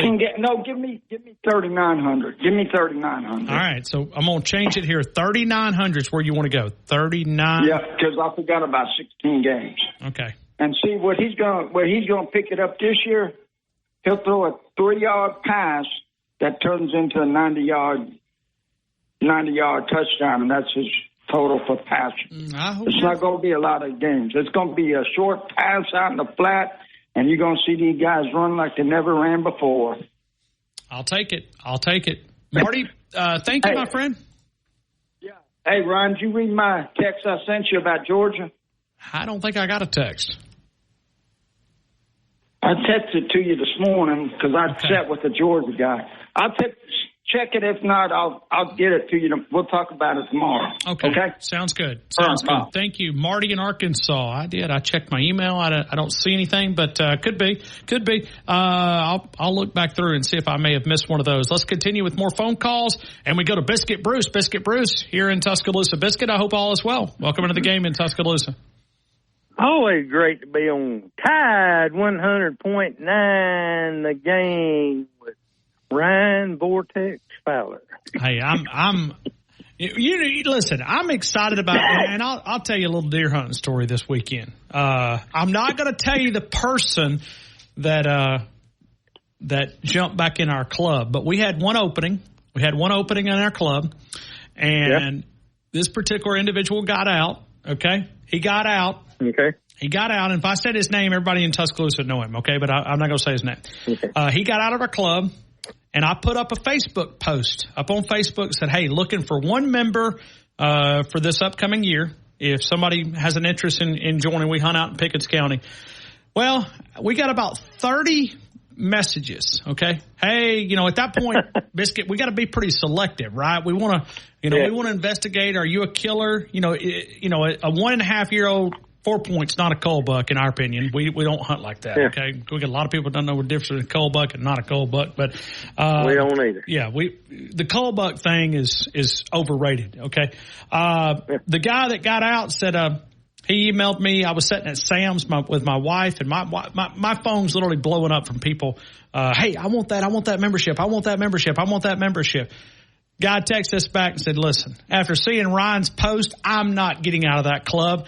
If I still got my membership, never mind. I'm just kidding. And he jumped right back in our club. So all these people that were emailing me, it's got that deer fever. You know what I'm talking about, Biscuit Bruce? That's where we're at. I think I might know who you're talking about. You probably do. You probably do. You probably do. And if he's listening, I won't say your name, but you've been to deer show lately, right? Huh? Been to the deer show lately? I have. Okay. And it just so happened to be that guy that went with me. Why do you think I just asked you if you've been to the deer show lately? So he just said, you know what? I put up, and people, I got to be honest with you, the photos that I put up, there were people like, no, there's no way. Yes, those are our pictures. Those are not like, yes. I mean, Pickens County. Yeah. Hey, Pickens County got some deer, nice deer too. Well, and the good thing, if I hadn't already been committed, when you told me here shortly ago, and I'll be honest with you, I came home and I discussed it with my wife. Did you really? Okay. I did. I said, look, I got another opportunity. And she said, well, are you planning on being at home from November to February? Yes. Yeah. And I said, yeah, just long enough to watch Alabama on TV. Yeah. Well, so being retired, I have a luxury, but anyway, we did kind of hash it out and talk it out, and it wasn't a no, but sometimes you can read between the lines. Well, as you should. So maybe you should have did what Mark said and don't ask, don't tell. That's a good policy. Yeah. In my years of I don't know if I'd call it maturing, but getting older. In my years of getting older, I have learned a few things, and so I have learned to read between some lines. So, but anyway, I did think about it, because I used to hunt in Pickens County years ago. So hey, I hunted down in Knoxville. And I went to Pickens County. I'd like to kick myself for hunting for 6 years. And I hunted with some great friends of mine down in Knoxville, so that never take away from that. But as far as deer and the quality of deer, I'm helping sell some land out in Pickens County. I know you are. There's some monsters. When they start selling it, they ought to send you a percentage, because you're doing a good job right now. Yeah, I mean, listen, you're doing a pretty good job promoting that Vortex. I thought it was a really interesting interview. The guy sounds very knowledgeable and been with them 16 years. So, he keeps saying it. Not everybody deer hunts, but I do deer hunt. Yeah, a bunch of us do. So, Vortex has been around. Well, and to think about, and I was going to ask him one of my questions, and I put that to the side, is they have an unconditional warranty. And we talked about the warranty, but I'd be kind of crazy to think, what's the craziest thing they've ever had to place a warranty, like on a product? Because it says unconditional. In other words, Biscuit Bruce, if you throw it against the pavement, there you go. Well, unconditional means if you run over it with your truck, you just put it back in all the pieces in a box, and they send you another. Yeah, unconditional lifetime warranty. That's unconditional. That's pretty solid. So, it's trust me. As you know, in my business, I offer the lifetime warranty on my product. So you have to really believe and stand behind what you're doing. And unconditional is That's a tough one. I mean, it's even hard to say. Yeah, it's almost unheard of. And which, look, I like them. I put that on my product because I knew what I was doing. Sure. And, I believed in what I was doing. And look, I'd be lying if I sit here and told you I never had to replace an axle under a unlimited lifetime warranty. I have, but very, very few. Very, very few. So the good outweighs somebody running over it with their truck. So, yeah. Not that hadn't happened, but you know what I'm talking about. Yep. No, I do. Biscuit. Let's talk Jalen Milroe. 28-34 last year. What do you think about this upcoming year? Well, Ryan, first of all, I am and was one of those that just really wasn't on the Jalen Milroe train last year until the season got on in way deep in the season. I still didn't ride that train much. As it got further in the season, I started trying to jump on at a high rate of speed, and most time I didn't make it. But over the summer, and watching and things that have transpired, I have slowly become a Jalen Milroe fan. I think never doubted his integrity and what kind of person he was. Just and not question his athleticism, but just some of the things that you saw, in my opinion, in the beginning that just didn't look right, throwing and those type things, finesse passing. And so, look, I'm gonna step out there, and I think we'll play 16 games, but I think we'll definitely play more than 12. Okay. So, I'm gonna say 4,250 yards.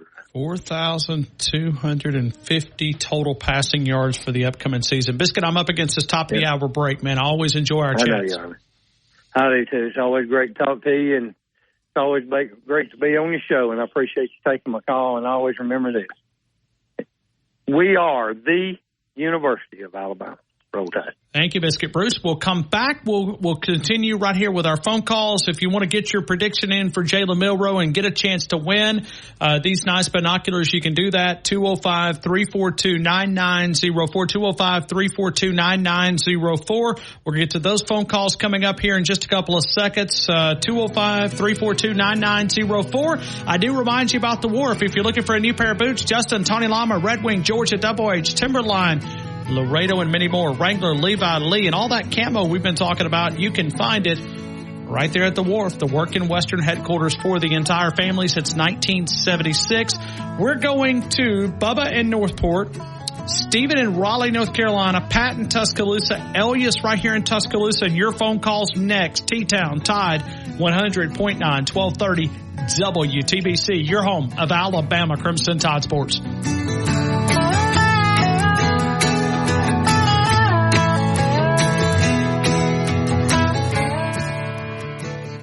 Tide 100.9 traffic. Tuscaloosa traffic now from the Townsend Nissan Traffic Center. Two separate accidents on the complete opposite end of town, but on the same freeway. So 69 on the southbound lanes to Hillcrest School Road. That accident on the way out, but it's still causing some pretty thick delays.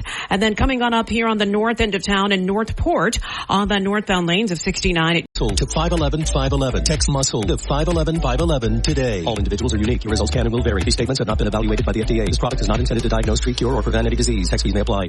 Tide 100.9 Tuscaloosa weather. Scattered thunderstorms developing later today. Expect heavy rain and lightning with the stronger storms. 91 the daytime high. Tonight, a few clouds. The overnight low near 76. And for your Tuesday.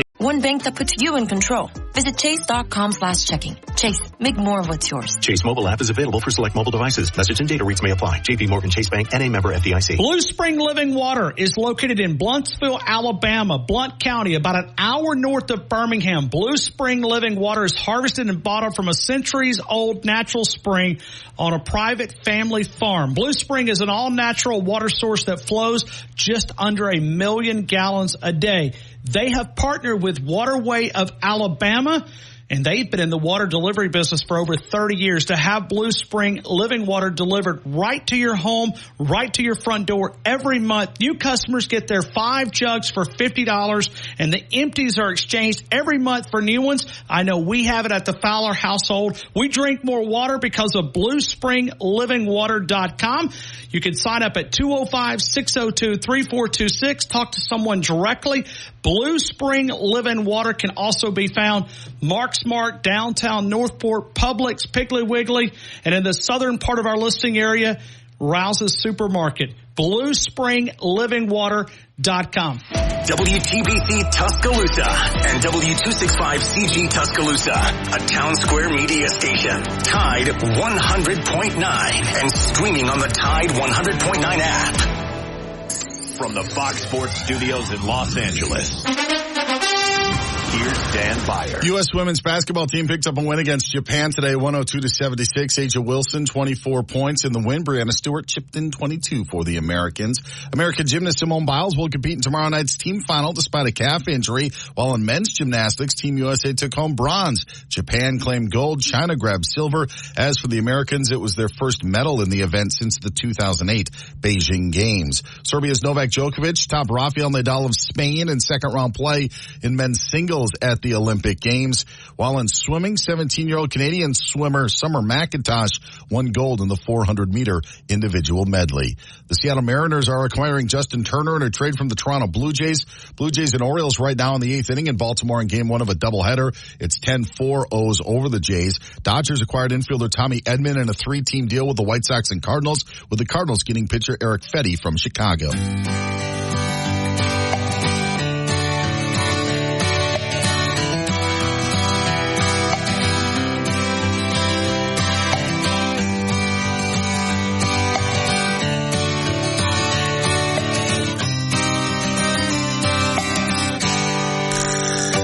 Rolling down a backwoods Tennessee byway, one arm on the wheel, holding my lover with the other, a sweet, soft southern I would welcome you right back into the game. It's 18 national titles, 30 SEC titles, 147 first-team All-Americans, 77 postseason appearances, 45 postseason victories, 4 Heisman winners, the NCAA all-time scoring leader, and the greatest football coaches to ever walk the sidelines. We are talking a little Alabama Crimson Tide football, and we are always powered by Tuscaloosa Toyota. TuscaloosaToyota.com. 3325 Skyline Boulevard and online at TuscaloosaToyota.com. The interest specials are set to expire unless they're extended. The Toyota Big One sales event, the RAV4, 2.99 APR for 36. If you're looking for the Tundra, 1.99, and this is the first time that we've offered that in several years. If you're looking for a Camry, the 2025 Camry, you can find it there at Tuscaloosa Toyota. And I was told on Saturday over 50 miles per gallon on that 2025 brand new redesigned Camry that you can find at Tuscaloosa Toyota, TuscaloosaToyota.com. We are 33 days away. We are one LaRon McClain away. Like I said, in the 2 o'clock hour, we always called him 250. I think you know why we called him 250. He was a heck of a back at the University of Alabama. LaRon McClain from County High, 33 days away and 2 days away from practice. That practice will start actually a little less than that when you look at it, because 9 a.m. on Wednesday morning, we'll have a lot of content throughout the week. Got a big show lined up for you tomorrow. We will talk with Mike Detillier And we will talk with Senator Tommy Tuberville. He's an outdoorsman. We've been talking a little outdoors today. We'll dive in. He's got some things on his mind. So their team reached out to us, and we're going to put him on tomorrow in that 3 o'clock hour. We'll talk with a senator from the great state of Alabama. Let's continue with more phone calls, and we go to Bubba in Northport. Bubba, good afternoon. You're in the game. I hope all is well. My ears have been burning today. Why is that? Well, I heard you and Josh had a little conversation on the radio. Me? Yeah. I am all about food. And it's funny how you talk about it. I just took off a 5-pound Boston butt off the cooker about 20 minutes ago. What time's supper? I'll save you some. You get off at 6. I do. 6:30. Okay, 6:30. Okay. Yeah. You got your own barbecue sauce, or you got a go-to? Yeah, I make my own. Okay. Is it a vinegar base? Is it a tomato base? Mustard base? It has a little bit of both. Actually, I'll bring you some today. Okay. Will you eat it if I brought you some? I will definitely eat barbecue if you brought me some, but you ain't got to bring me some, Bubba. I've actually got some. I want to bring you some. I'm going to bring you some of my barbecue sauce. Oh, okay. Yeah. You ain't going to bring me any barbecue, but I'd love to try your sauce. I'll bring you. I'll drop some by the radio station one day. Okay, cool. But, I actually been selling a little bit of it here lately. Really? So I'm fixing to make it. Oh, yeah. I'm fixing to next year, I may try to get in that farmer's market and sell some there. So I'm thinking about doing that. So anyway, great interview with the Vortex guy. Yeah, we love a little deer hunting here. I mean, it's we kind of spend a little time talking about it, and appreciate Mark for coming on. Did you get Bama's Nick permission to talk about deer hunting for 30 minutes today? Well, I know as being our number one caller, it needs to be something that I need to ask permission from our top dog. But he'll live with it. I may be doing push-ups, but that's okay. That's okay. I mean, I based it on the audience participation, and you guys sent me so many questions, I couldn't even work them all in. So, going back to optics, I think I got about $450 in my gun myself, but I got a $1,500 scope on it. Well, so you're a smart man. I always put more money in my scope. I don't know if you know this. About 25 years ago, I had an outdoor store here in Northport. No, I did not. No. Yeah, I used to sell guns and optics and all that. And I always tried to tell my customers, I'd rather you to put the bulk of your money in your optics. Okay. You'll be better off in the long run that way. And that's the way I've always, done on my guns. But you talking about how deer hunting's changed? I grew up going to deer drives with dogs. So that's how I was brought up hunting. And I got to be honest with you. My brother and I talk about this so often. We're from North Alabama. And great job by, all the wildlife protection officers, the way that they have reintroduced a lot of the deer population up in North Alabama. When I was growing up, we didn't have a lot of deer. And I know that was that way for a lot of the state. West Alabama's always been, great for deer hunting. We were in, northern Blount County, and it was rare that you ever saw a deer. Okay. Especially, we're talking, out in the cattle pasture. You'd see, maybe a deer track, and you'd be like, oh man, this is crazy. It's crazy. Well, now up there, the population has changed. And so what we've done to reintroduce the deer population in certain parts of the state is pretty awesome. My dad's 84. He told me a story. You talking about the place I still hunt today. He said he remembers when his my granddad, came home and said, so excited because he saw a deer track down on our place. And my daddy was about 10 years old. And now we got some of the best deer hunting around. I got plenty of deer, So, and I'm not too far from you. I'm in Benevolo, which is closer to Aliceville than it is Gordo. But that's where I'm at. So anyway. Yeah. All right. Well, listen, like I said, we got it on our mind. Bubba, we've also got Alabama football on our mind. Jalen Milroe had a chance to visit with Gary Harris this morning, Tide109.com. I listened to him on Steve Shannon in D.C., then got to turn around here again on Gary Harris' show today. Now, all right, so now you heard both, okay, because I have not heard either one. Yeah. Who had the better questions? Well, of course, Gary Harris did. Okay. I got to go back and listen to it. So he was actually on the phone with Rodney Orr, and Jalen walked in the door, and they just sat down and started talking. So that was awesome. It was great. Super. Right. I'm going to go 4,087. Okay, so 4,087 yards. I got it, Bubba. Thank you, man. Roll Tide. Roll Tide. I like it. Bubba in Northport. Let's go 205-342-9904. Stephen, Raleigh, North Carolina. Stephen, good afternoon. You're in the game. Hey, Ryan. How are you doing today? I'm good, man. I hope you are as well. I'm good. I just started listening to you a few minutes ago. I had a little CE course I had to do. Oh, what was it on? Real estate. I'm a realtor here in North Carolina. Okay. I got you. So, Hey, I have a couple questions. Okay, talk to me. Was signing day yesterday? It is if your program has no momentum.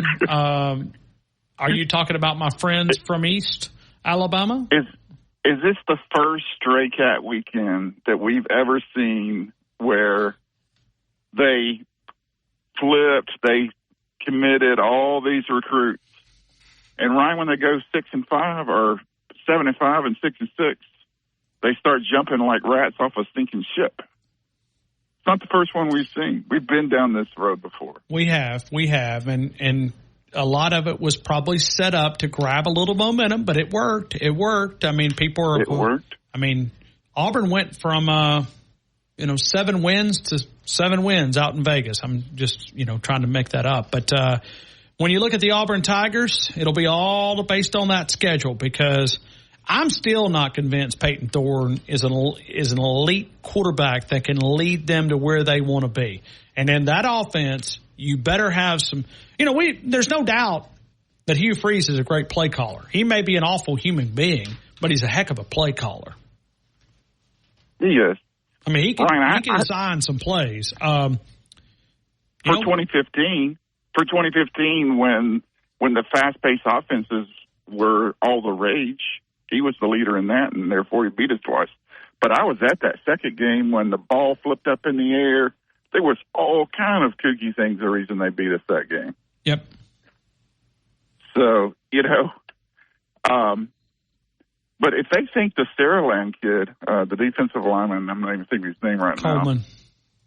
How many times does he flip now? 4 times? Yeah, he flipped, Alabama, Auburn, Alabama, Auburn. Yeah, I mean, Alabama, did they Auburn. really think? Yeah, exactly. Okay, and if this kid, left, right, left. And I understand when kids get pulled in a lot of different directions, especially, when they're offered this and whatever it may be, if, a sack of 2x4s or, 2x10s or 2x8s, whatever it may be, with Yellowwood across the state, because we know that they're on the up and up, right? I mean, an iPhone or whatever it is. But you look at that program, they needed this more than Alabama needed it. And really, that's probably the kid that you don't want in your program, unless he changes his behavior, because you don't want a kid flipping and flopping, because you pour all this into him, and what's he going to do? He's going to listen to the transfer portal? I mean, how many times can you want to go in the transfer portal? 5, 6, 7, 8, 9? I mean, unlimited. Let's go. But you look at the Auburn Tigers, it's going to be simply based on these wins. Good luck. At the end of the day, this fall is what's going to matter. That's right. Whether they can keep the kids or not. As far as the kid we're talking about, he just sounds like a 17-year-old kid. Sure, and I'm sure, yeah. That doesn't know how to say no. He doesn't know how to say no yet. You've got all these people you've got Auburn throwing all these things at him, and he doesn't know how to say no, because you know what? He's 17. And if I had this stuff being thrown at me at 17 years old, Ryan, there is no telling where I'd be staying and where I'd be. And that's the topic. That's the topic. When you look at it, and I still think that Auburn is in the gutter. They may be able to, find a way out of the gutter. But if you look at Vegas, I mean, they're there for 7 wins for a reason. I mean, they've got 7 win total. So, you know, those big old in Vegas, the sports books, the big sports books, and the big casinos. Yeah, I was just drawing a. Yeah, you're fine. I do it all the time. My brain works the same way, Stephen. So don't feel bad. They don't build those because they're wrong. Very often, you know, it's amazing how they have a good idea. Well, I mean, you could even go through the side of things. Okay, you got Alabama A&M. Okay, that's a win. California, that's a win. All these games are at home. I don't know how they pull this off ever so often. New Mexico, I don't count anything from New Mexico as a win because we know what happened last year. But even though it was a New Mexico State, New Mexico comes to town. Then you got Arkansas. Okay, you should be able to beat Arkansas at home. Then you got Oklahoma.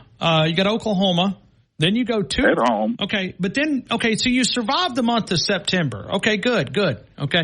Then when you go to Georgia, you get your head beat in there. You take a bye week. Then you go to Columbia, Missouri. That's a loss. At Kentucky, probably a loss. Vanderbilt at home, probably a win. ULM at home, probably a win. Texas A&M,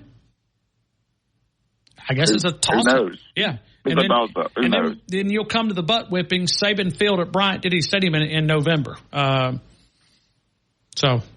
they haven't beat Alabama in Tuscaloosa since 2010 when Scam Newton was a part of it. You know, to change the subject for a second, Ryan, Friday you asked me to put my coaching hat on because we were talking about those scholarships, the 105 scholarships, sure, which is 20 over what we have now. And I thought about over the weekend, you know, if I was a coach in Alabama and I wanted to go over 85 scholarships, do you think there's 20 kids across the state of Alabama that are probably 3-stars that would normally play at UAB, Troy, UNA, USA, Jacksonville, wherever, that would normally play there, and probably in 3 years they get drafted? You see it all the time because the big four conferences are not the only ones that get kids drafted. But the kids that do get drafted out of those smaller schools are the ones that stay in school and develop over 3 or 4 years. And that's... I would go after those kids personally for those 20 scholarships, the ones that love Alabama, that are going to stick around, that instead of playing at Troy or UAB or whatever, they get to run out that tunnel with the University of Alabama every Saturday. But, you know, the unintentional consequence of that is you hurt the smaller schools. Sure. You've got 20 scholarships from Power 5 schools across 4 conferences now that used to not be there. That's really going to hurt the smaller schools, in my opinion. But it can, but it also, you know, it's another area that you're going to have to navigate. You're going to have to navigate. You're going to have to navigate those waters. If you add another 20 scholarships, let's just say you go with 10 more, that's 95. I'm not saying that you fulfill the whole 105. Yeah, nothing says you have to, right? Yeah, and I'll be curious to hear some of these ADs jump in and say, are we gonna honor this? Because given the opportunity, why would you not? I mean, at the same time, Ryan, you have to, your scout teams, you have to have players that are not actively going to play on Saturday. I totally agree.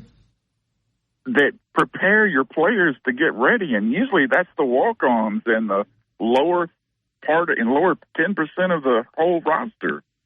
But if you're not going to have that anymore, you got to have enough for that, because right now you have 120, and if you go all the way down to 95, who's your scout team? Yep. Good point. Hey, Stephen, give me the yardage for Jalen Milroe. What do you think?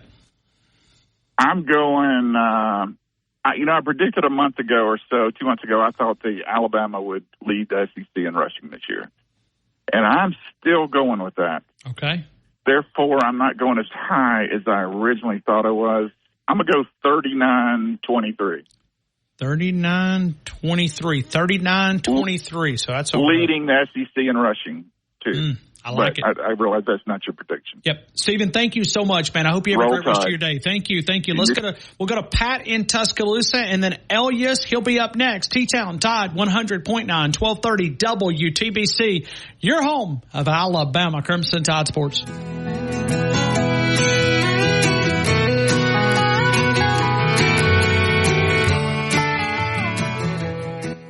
Now, this hour's West Alabama real-time news update from the Tuscaloosa Thread Newsroom. A heat advisory is in effect for all of West Alabama except Walker County. Heat indices could spike as high as 107 degrees during the daytime hours today through 9 o'clock tomorrow night. Controversy continues over alleged racist comments made by the co-owner of the iconic Knicks and the Sticks on US 11 West in Tuscaloosa. A study by CNBC has ranked Alabama the most improved state for business in 2024. Alabama up 22 spots from number 42 last year. Mississippi is ranked next to last. Get 24/7 local news coverage and sports updates when you download the free Tuscaloosa Thread app and sign up for twice daily email newsletters. Tide 100.9 Traffic. Tuscaloosa traffic now from the Townsend Nissan Traffic Center. We have got our hands full as we're dealing with a very heavy commute. First in Cottondale University northbound at 2059. You got a crash blocking the left lane and the left turn lane also blocked. Also 15th Street at 10th Avenue. We've got a report of a fender bender and 2059 westbound at 69. Based on you.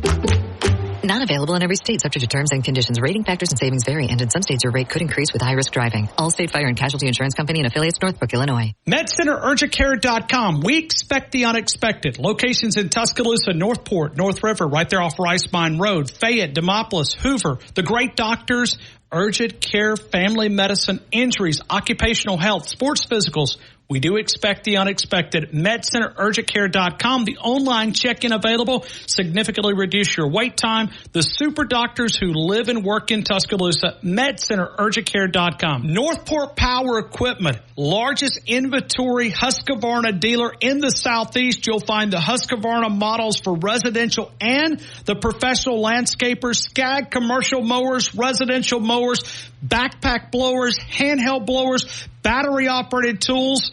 The service department at Northport Power Equipment, 2 blocks east of the Northport Civic Center. You'll find Northport Power Equipment, established in 1996, Northport Power Equipment. Tide 100.9 Tuscaloosa weather. Scattered thunderstorms developing later today. Expect heavy rain and lightning with the stronger storms. 91 the daytime high. Tonight, a few clouds. The overnight low near 76. Then for your Tuesday, it's going to be hotter. Sunshine and clouds mixed. A stray shower or storm possible. The high near 93. I'm meteorologist Bill Murray on Tide 100.9. Where the legends of Alabama football hang out. McCarron, draw play. Lacey, huge hole. Touchdown. Yep. Alabama touchdown. The Game with Ryan Fowler. Your home for Alabama sports. Tide 100.9 and streaming on the Tide 100.9 app.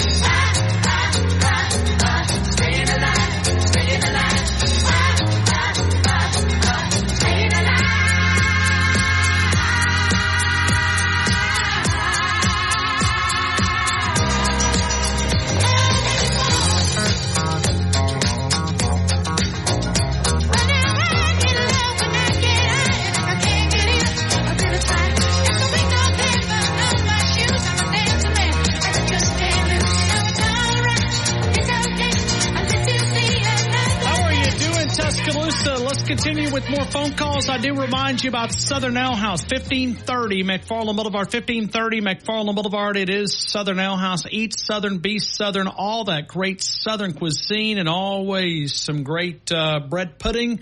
When you look at the great options, Southern Ale House, 1530 McFarland Boulevard. I don't guess I talk enough about the cheesecake either. You can find that. When you look at the great burgers, the great chicken sandwich. Today I went to lunch there. What did I have? Philly cheesesteak.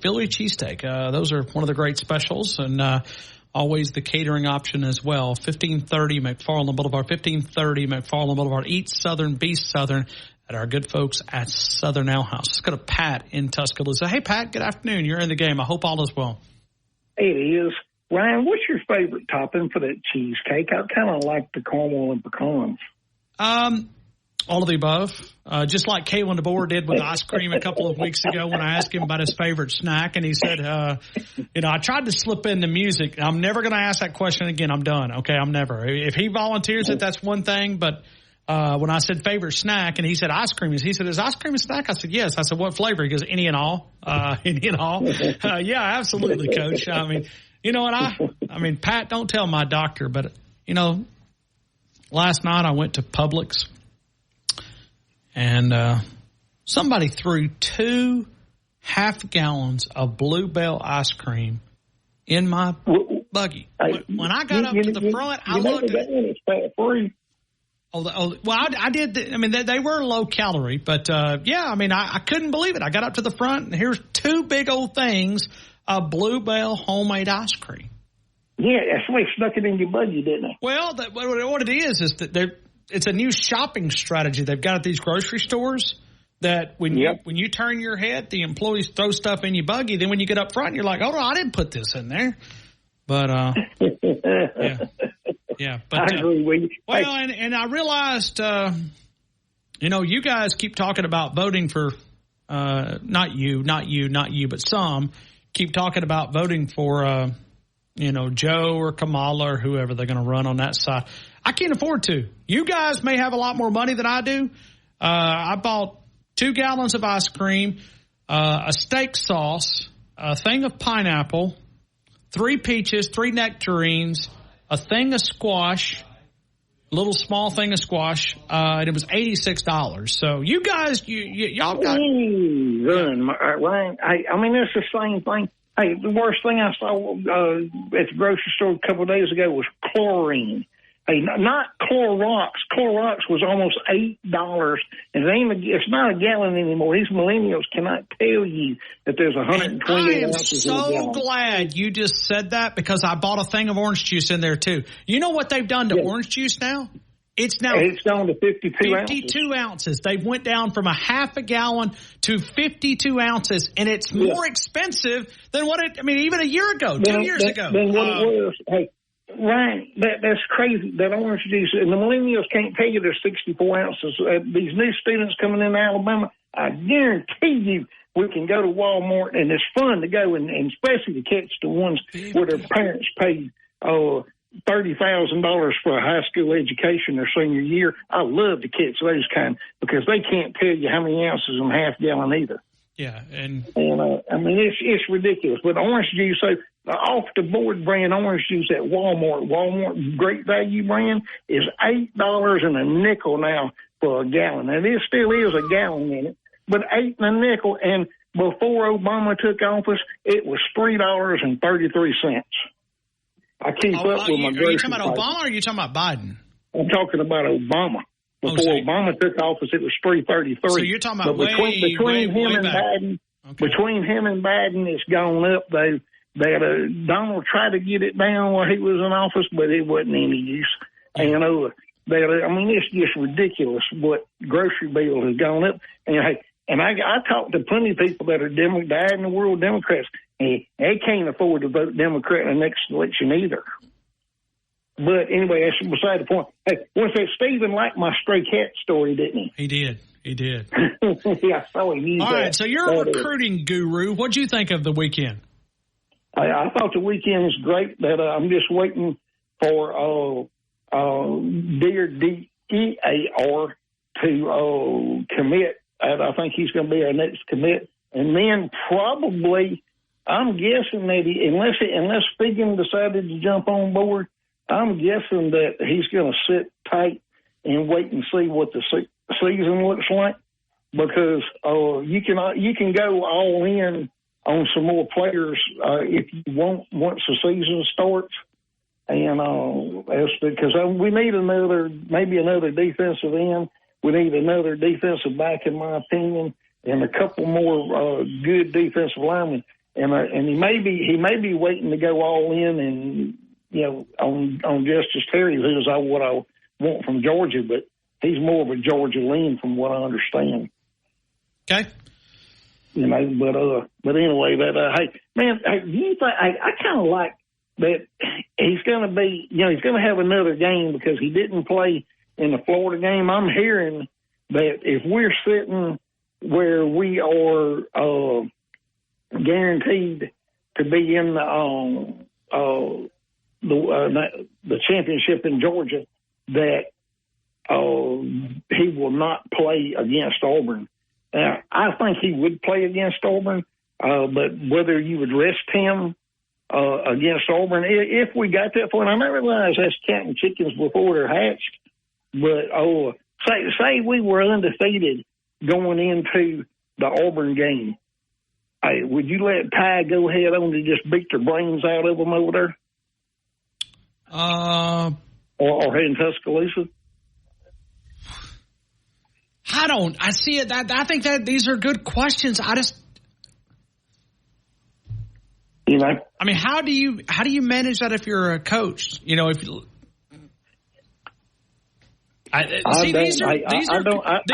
what's going to get the excitement of this upcoming season, because you just don't know. We don't know. I mean, we're not only are we learning a new coach and a new, set of coordinators, we're also learning the new college football. I mean, this is a new college football. I mean, it's weird. It's strange. We probably won't know until a few years till we get a decent sample size. What does it take to get in? What does it take to be left out? What is it? I mean, these are all questions that are valid. Yeah. But I feel like that Ty can beat Auburn. I really like what the young man's looking like. He actually only lives about 4 doors down from me. And, man, he's pretty good physical specimen now, just on the hoof. And this fourth quarter program that they have at Alabama is phenomenal. You hear me? All right, here we go. Talk to me, Pat. Give me a number on Jalen. Jalen George, 4,251. 4,251. Pat, I've got you, man. Roll Tide to you. Have a blessed day, man. Thank you for taking my call. There is an Alabama football original. Alabama football just released a couple of minutes ago. Lank, the documentary, premieres this Friday. I was told about this out in Dallas, that would be a part of it. Looks like Walt Brock, which is the co-producer and co-director, those different titles. Also seeing Terry Arnold, the way that I look at it. Okay, I see a few names that we recognize: Jalen Milroe, Greg Byrne, Kalen DeBoer, Nick Saban, Trip Powell, Courtney Morgan. Those are executive producers. Terry Arnold also in that list as well. Co-produced, looks like Josh Chapman, Ashley Kimball, Paul Mills, Jessica Parray, which know her in the media relation department. Aaron Suttles, Bob Welton. So a lot of names here. Let all the naysayers know original film. So I assume this is a true original film. I mean, is that what this is? All right, so we'll get more into that. Elias, get ready. We're coming to you in 2 minutes. T-Town, Tide, 100.9, 1230 WTBC. Your home of Alabama Crimson Tide Sports. In Alabama, Julio Jones Kia off Greensboro Ave. Stop in today or visit us online at buyfromjulio.com. Buyers must have qualified credit. Not all buyers will qualify. El Gran is the great Mexican place in Winn-Dixie Shopping Center. Go over to see my friends Carlos, 205-391-4555, 62 McFarland Boulevard, Monday through Thursday, 11 until 9:30. Friday and Saturday, 11 until 10:30. Sunday, also open 11 until 9. You'll find the great daily lunch specials. You'll find great entrees, including the great fajitas, great desserts. The kids menu, always welcome. The call-ahead orders as well. El Gran on McFarland Boulevard. You'll find it at Winn-Dixie Shopping Center. For more from Tide 100.9, let it fly and there's it. Follow us on Twitter, Facebook, and SoundCloud.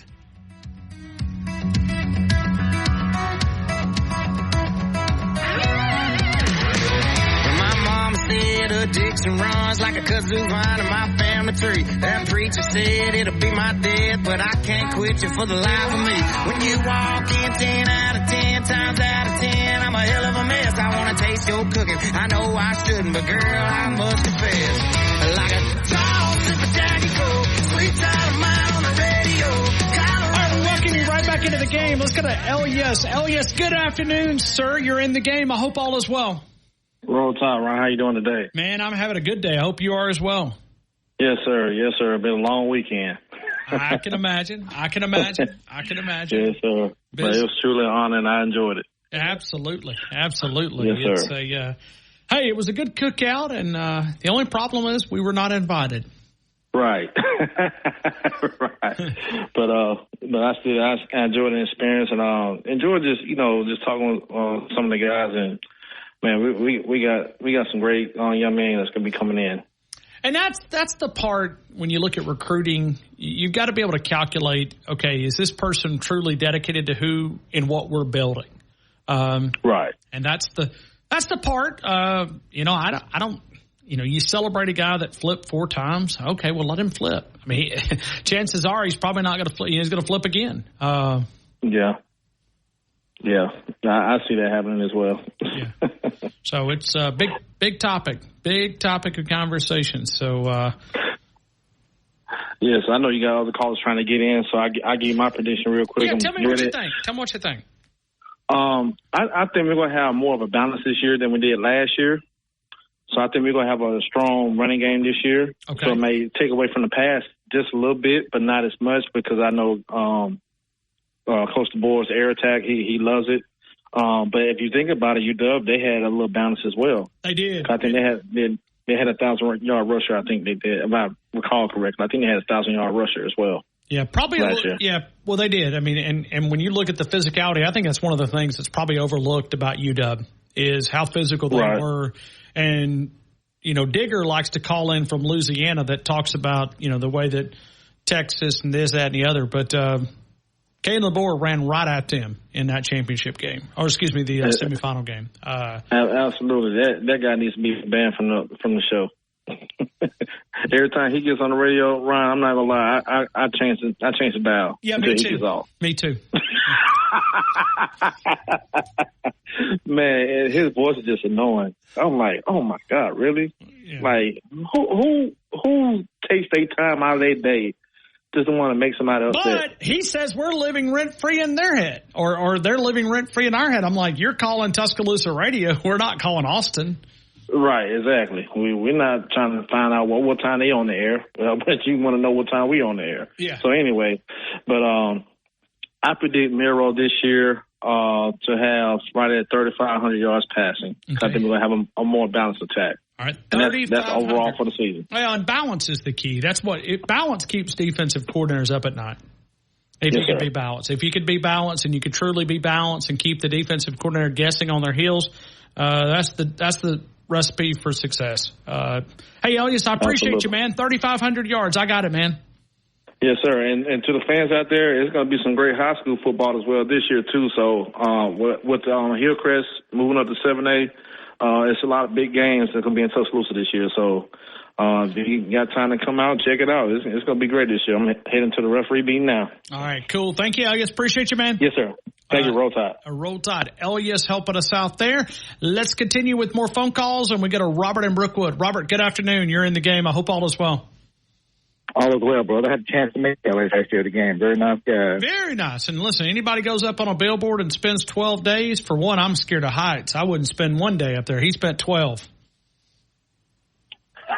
No, yeah, that's true. Yeah. I mean, he did. ESPN billboard guy. So 12 days up on a billboard. Every time he calls in, I think about 12 days up on a billboard representing the University of Alabama. Ooh, not me. I love my alma mater, but Robert, I also love that Tempur-Pedic mattress too. That's the truth. The thing with Cam Coleman, you said him being a young guy, he flipped from Auburn, Alabama, back to Auburn. Thing is, just let him go because he's, I can see the kid's point. They get confused. Everybody throw it at him. I'm not telling what Auburn throwed at him. So, let him go to Auburn. Maybe he'll have a good career. If not, we ain't hurt. It might just open the door for, a better defensive lineman to come. Well, I hope he doesn't like championships. I mean, well, of course, all this great recruiting they're doing from a friend of mine that's an Auburn fan, they're on their way back, so we'll see. Oh, yeah, Georgia, you better watch out. Auburn's rebounding here. Whoa, my Lord, yeah. Oh, mentioning Georgia, I'm not going to mention their name, but it's a caller that we're on a group text with. There's something going on with Kirby Smart. You know what he's talking about? I don't. I don't either, so.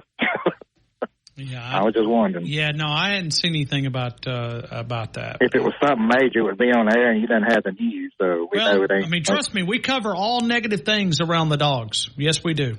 Yeah, we do. We cover all negative things around the dogs, so we don't cover anything positive. So anything that's negative, we like to cover it. Other than just all the arrests, maybe that's what he's referencing. It might be, and they have had a lot of those though this year. Oh yeah, a bunch of them. Yeah, they've. But it's no deal with Kirby. He'll just suspend them for an easy game. They'll all be back for the Alabama game. Well, I mean, they play Clemson that first game. We'll be kind of curious how disciplined, enforced are they really there. So they'll just run a few laps. That'll be their punishment. Yeah. So listen, I think what Elliott said, the balance. I don't think the passing yards will be as high. They'll be good. I'm going to say 3,500 yards. Well, he went 3,500. You want to go a little bit? Yeah. I'll go 3,600. Okay. 3,600 yards. So, Robert, I got you, man. Thank you. All right, brother. Have a good one. Right back to you. Let's continue with more phone calls, and we go to Ram and McCalla. Ram, good afternoon. You're in the game. I hope all is well. I do, Ryan. Everything, and I hope it's good with you. Oh, yeah, man. Life is good, man. Talking a little deer hunting, talking a little football, talking a little it's a little warm outside. It's hard to think about deer hunting at 104 heat index, but you know what I mean. I know. I got my walk in today, and I worked up pretty good lather. But I know exactly what you're talking about. Did you get my note? I did, and I appreciate that. Thank you. And I was going to respond, but I don't know how to. If you want to share your email, I'll respond back to you. If you want to give it to White, I can put you off the air. I'll respond back to you. I do appreciate the note. Okay, yeah, I'll give it to White. But Ryan, I'm going with 3751. Okay, 3751, 3,751 yards. I got it. Well, Ryan, how many hours a week are they allowed to practice? Well, during the season, you know what? I'm not going to speak out of terms because there's been so many changes in the world of college football. I know what it used to be. I need to go check that out because, now you no longer have two-a-days. You can eliminate that. I thought during the season, meetings and everything, you could not spend 20 hours a week. I think that's what it was. But there's so many changes that's happened in the world of college football. That's something that we really don't talk about because they are allowed to spend, like the off season, like during the off season, they can spend 5 hours a week with a coach. Now that can be in video instruction. That can actually be in, 7-on-7 practice. They can spend 5 hours a week. Well, I was thinking 20, like you said. I thought it was 20, but is it Wyatt's looking it up? Looks like he's grabbing the mic. So, a student athlete's participation in countable athletically related activities shall be limited to a maximum of 4 hours a day and 20 hours a week. Okay, so it's still a 20. Still 20. So I know it's 5 during the off season. So there you go, 20 hours. But Ram, can I tell you something? Yeah. It takes more than that to be good at the elite level. So if you want to play, wink, wink. Yeah, they got I knew it was when Nick they do it on their. They do a lot on their own. They do, yeah.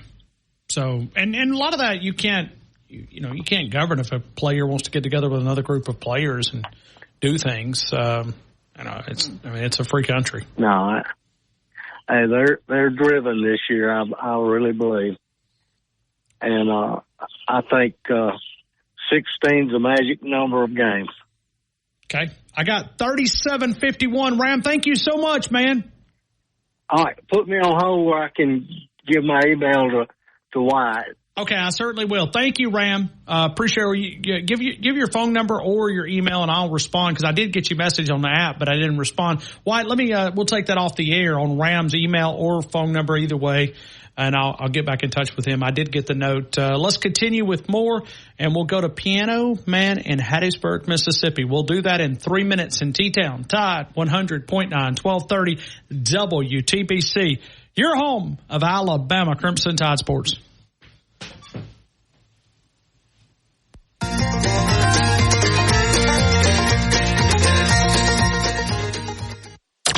Go inside the Alabama Crimson Tide with the Gary Harris Show. Hey, it's Gary Harris. Tuesday morning at 9 a.m. It's the Gary Harris Show. The Rocket Man, Rudy Armand, will join us to talk some Alabama sports. He always does a great job. Plus, we'll have another guest as well, and we'll take your phone calls as we get ready for Alabama football kicking off fall camp on Wednesday. That's the Tuesday edition of the Gary Harris Show at 9 a.m.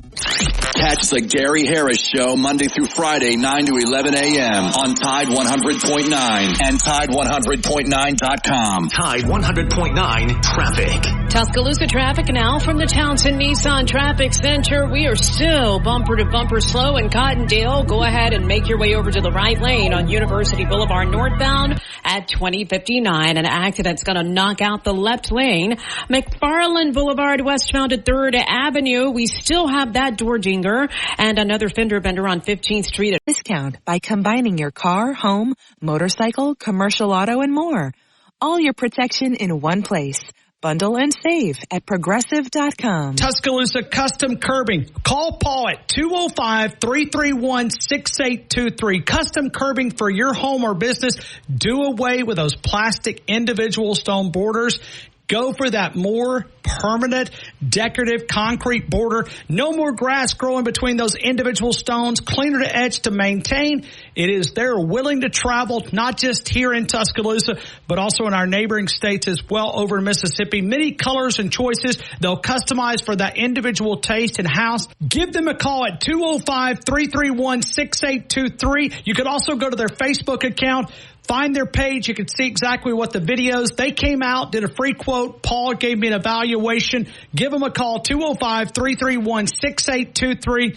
Free quotes and evaluation. It is Tuscaloosa Custom Curbing. Tuscaloosa Custom Curbing. Call Paul at 205-331-6823. Blue Spring Living Water is located in Bluntsville, Alabama, Blount County, about an hour north of Birmingham. Blue Spring Living Water is harvested and bottled from a centuries-old natural spring on a private family farm. Blue Spring is an all-natural water source that flows just under 1 million gallons a day.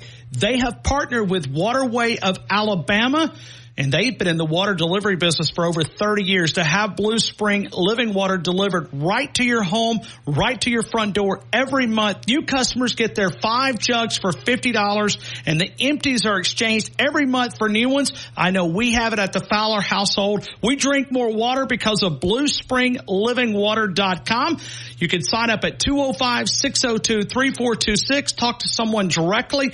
Blue Spring Living Water can also be found Mark's Mark, downtown Northport, Publix, Piggly Wiggly, and in the southern part of our listing area, Rouse's Supermarket. BlueSpringLivingWater.com. Where college football season never ends. The Game with Ryan Fowler. Your home for Alabama sports. Tide 100.9. That's big boy football. And streaming on the Tide 100.9 app. Damn thing for me. He went to Ole Miss, I went to work. He pushed his paper, I pushed the dirt.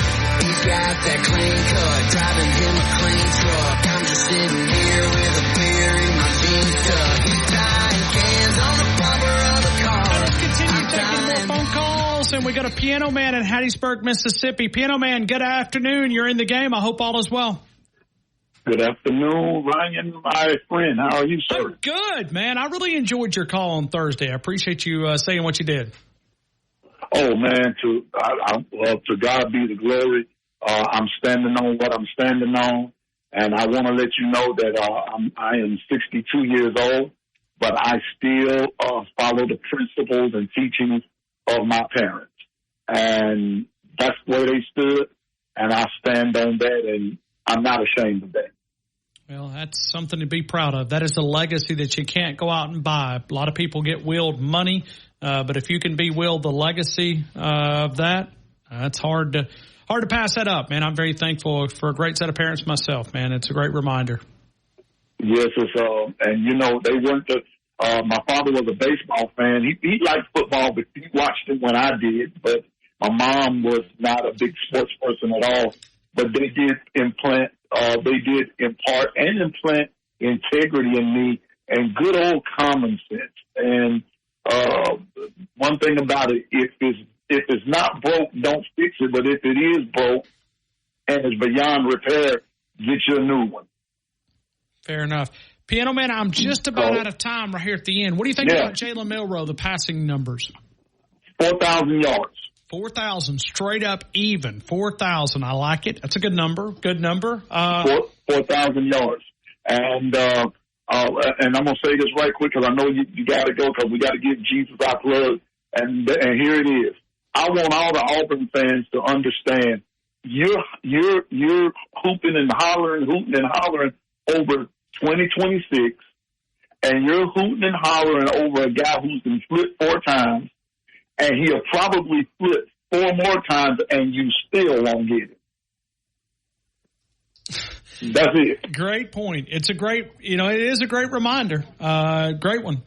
Hey, Piano Man, thank you. Please call back soon, and we're going to have a little more time to talk, okay?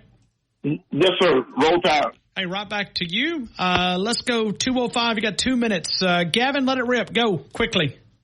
Hey, Ron Fowler from Dauphin Island. Gavin Deacle, just touching base with you. I'm going to say, is that for all season, just 12 games, or is that? No, it's whatever, if we play 20 games, whatever the number will be at the end of the season. I'll say 3,650 yards. 3,650 yards. I got it, Gavin. Thank you, man. Yes, sir. All right. Right back to you. Let's go to Ellis, Manchester, Tennessee. Ellis, good afternoon. You're in the game. 39.5. 39.5. 39.50 or 39.05? 39.50. Okay, 39.50. All right, Ellis, you will be the. Where's all the buzzards at, Ryan?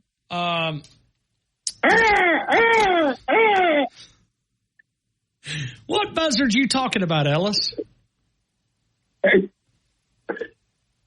Buzzards that only call in when you're giving something away, Ryan. We're giving something away today. So. Yeah. All right, roll tide, Ryan Fowler. Roll tide. All right, so let's put the number generator and generates number 7. Biscuit Bruce. Number generator number 7, Biscuit Bruce. You picked up the Vortex binoculars. Congratulations to you. The binoculars, the Diamondback HD 832. We want to thank our law enforcement officers, EMTs, firefighters, first responders, highway patrol. We thank you. We appreciate you. So we salute you. We remind you that we call this program The Game, and the only way that you can win the big game, the game of life, is to walk daily with our Lord and Savior, Jesus Christ. Good night, T-Town. See you tomorrow at 2.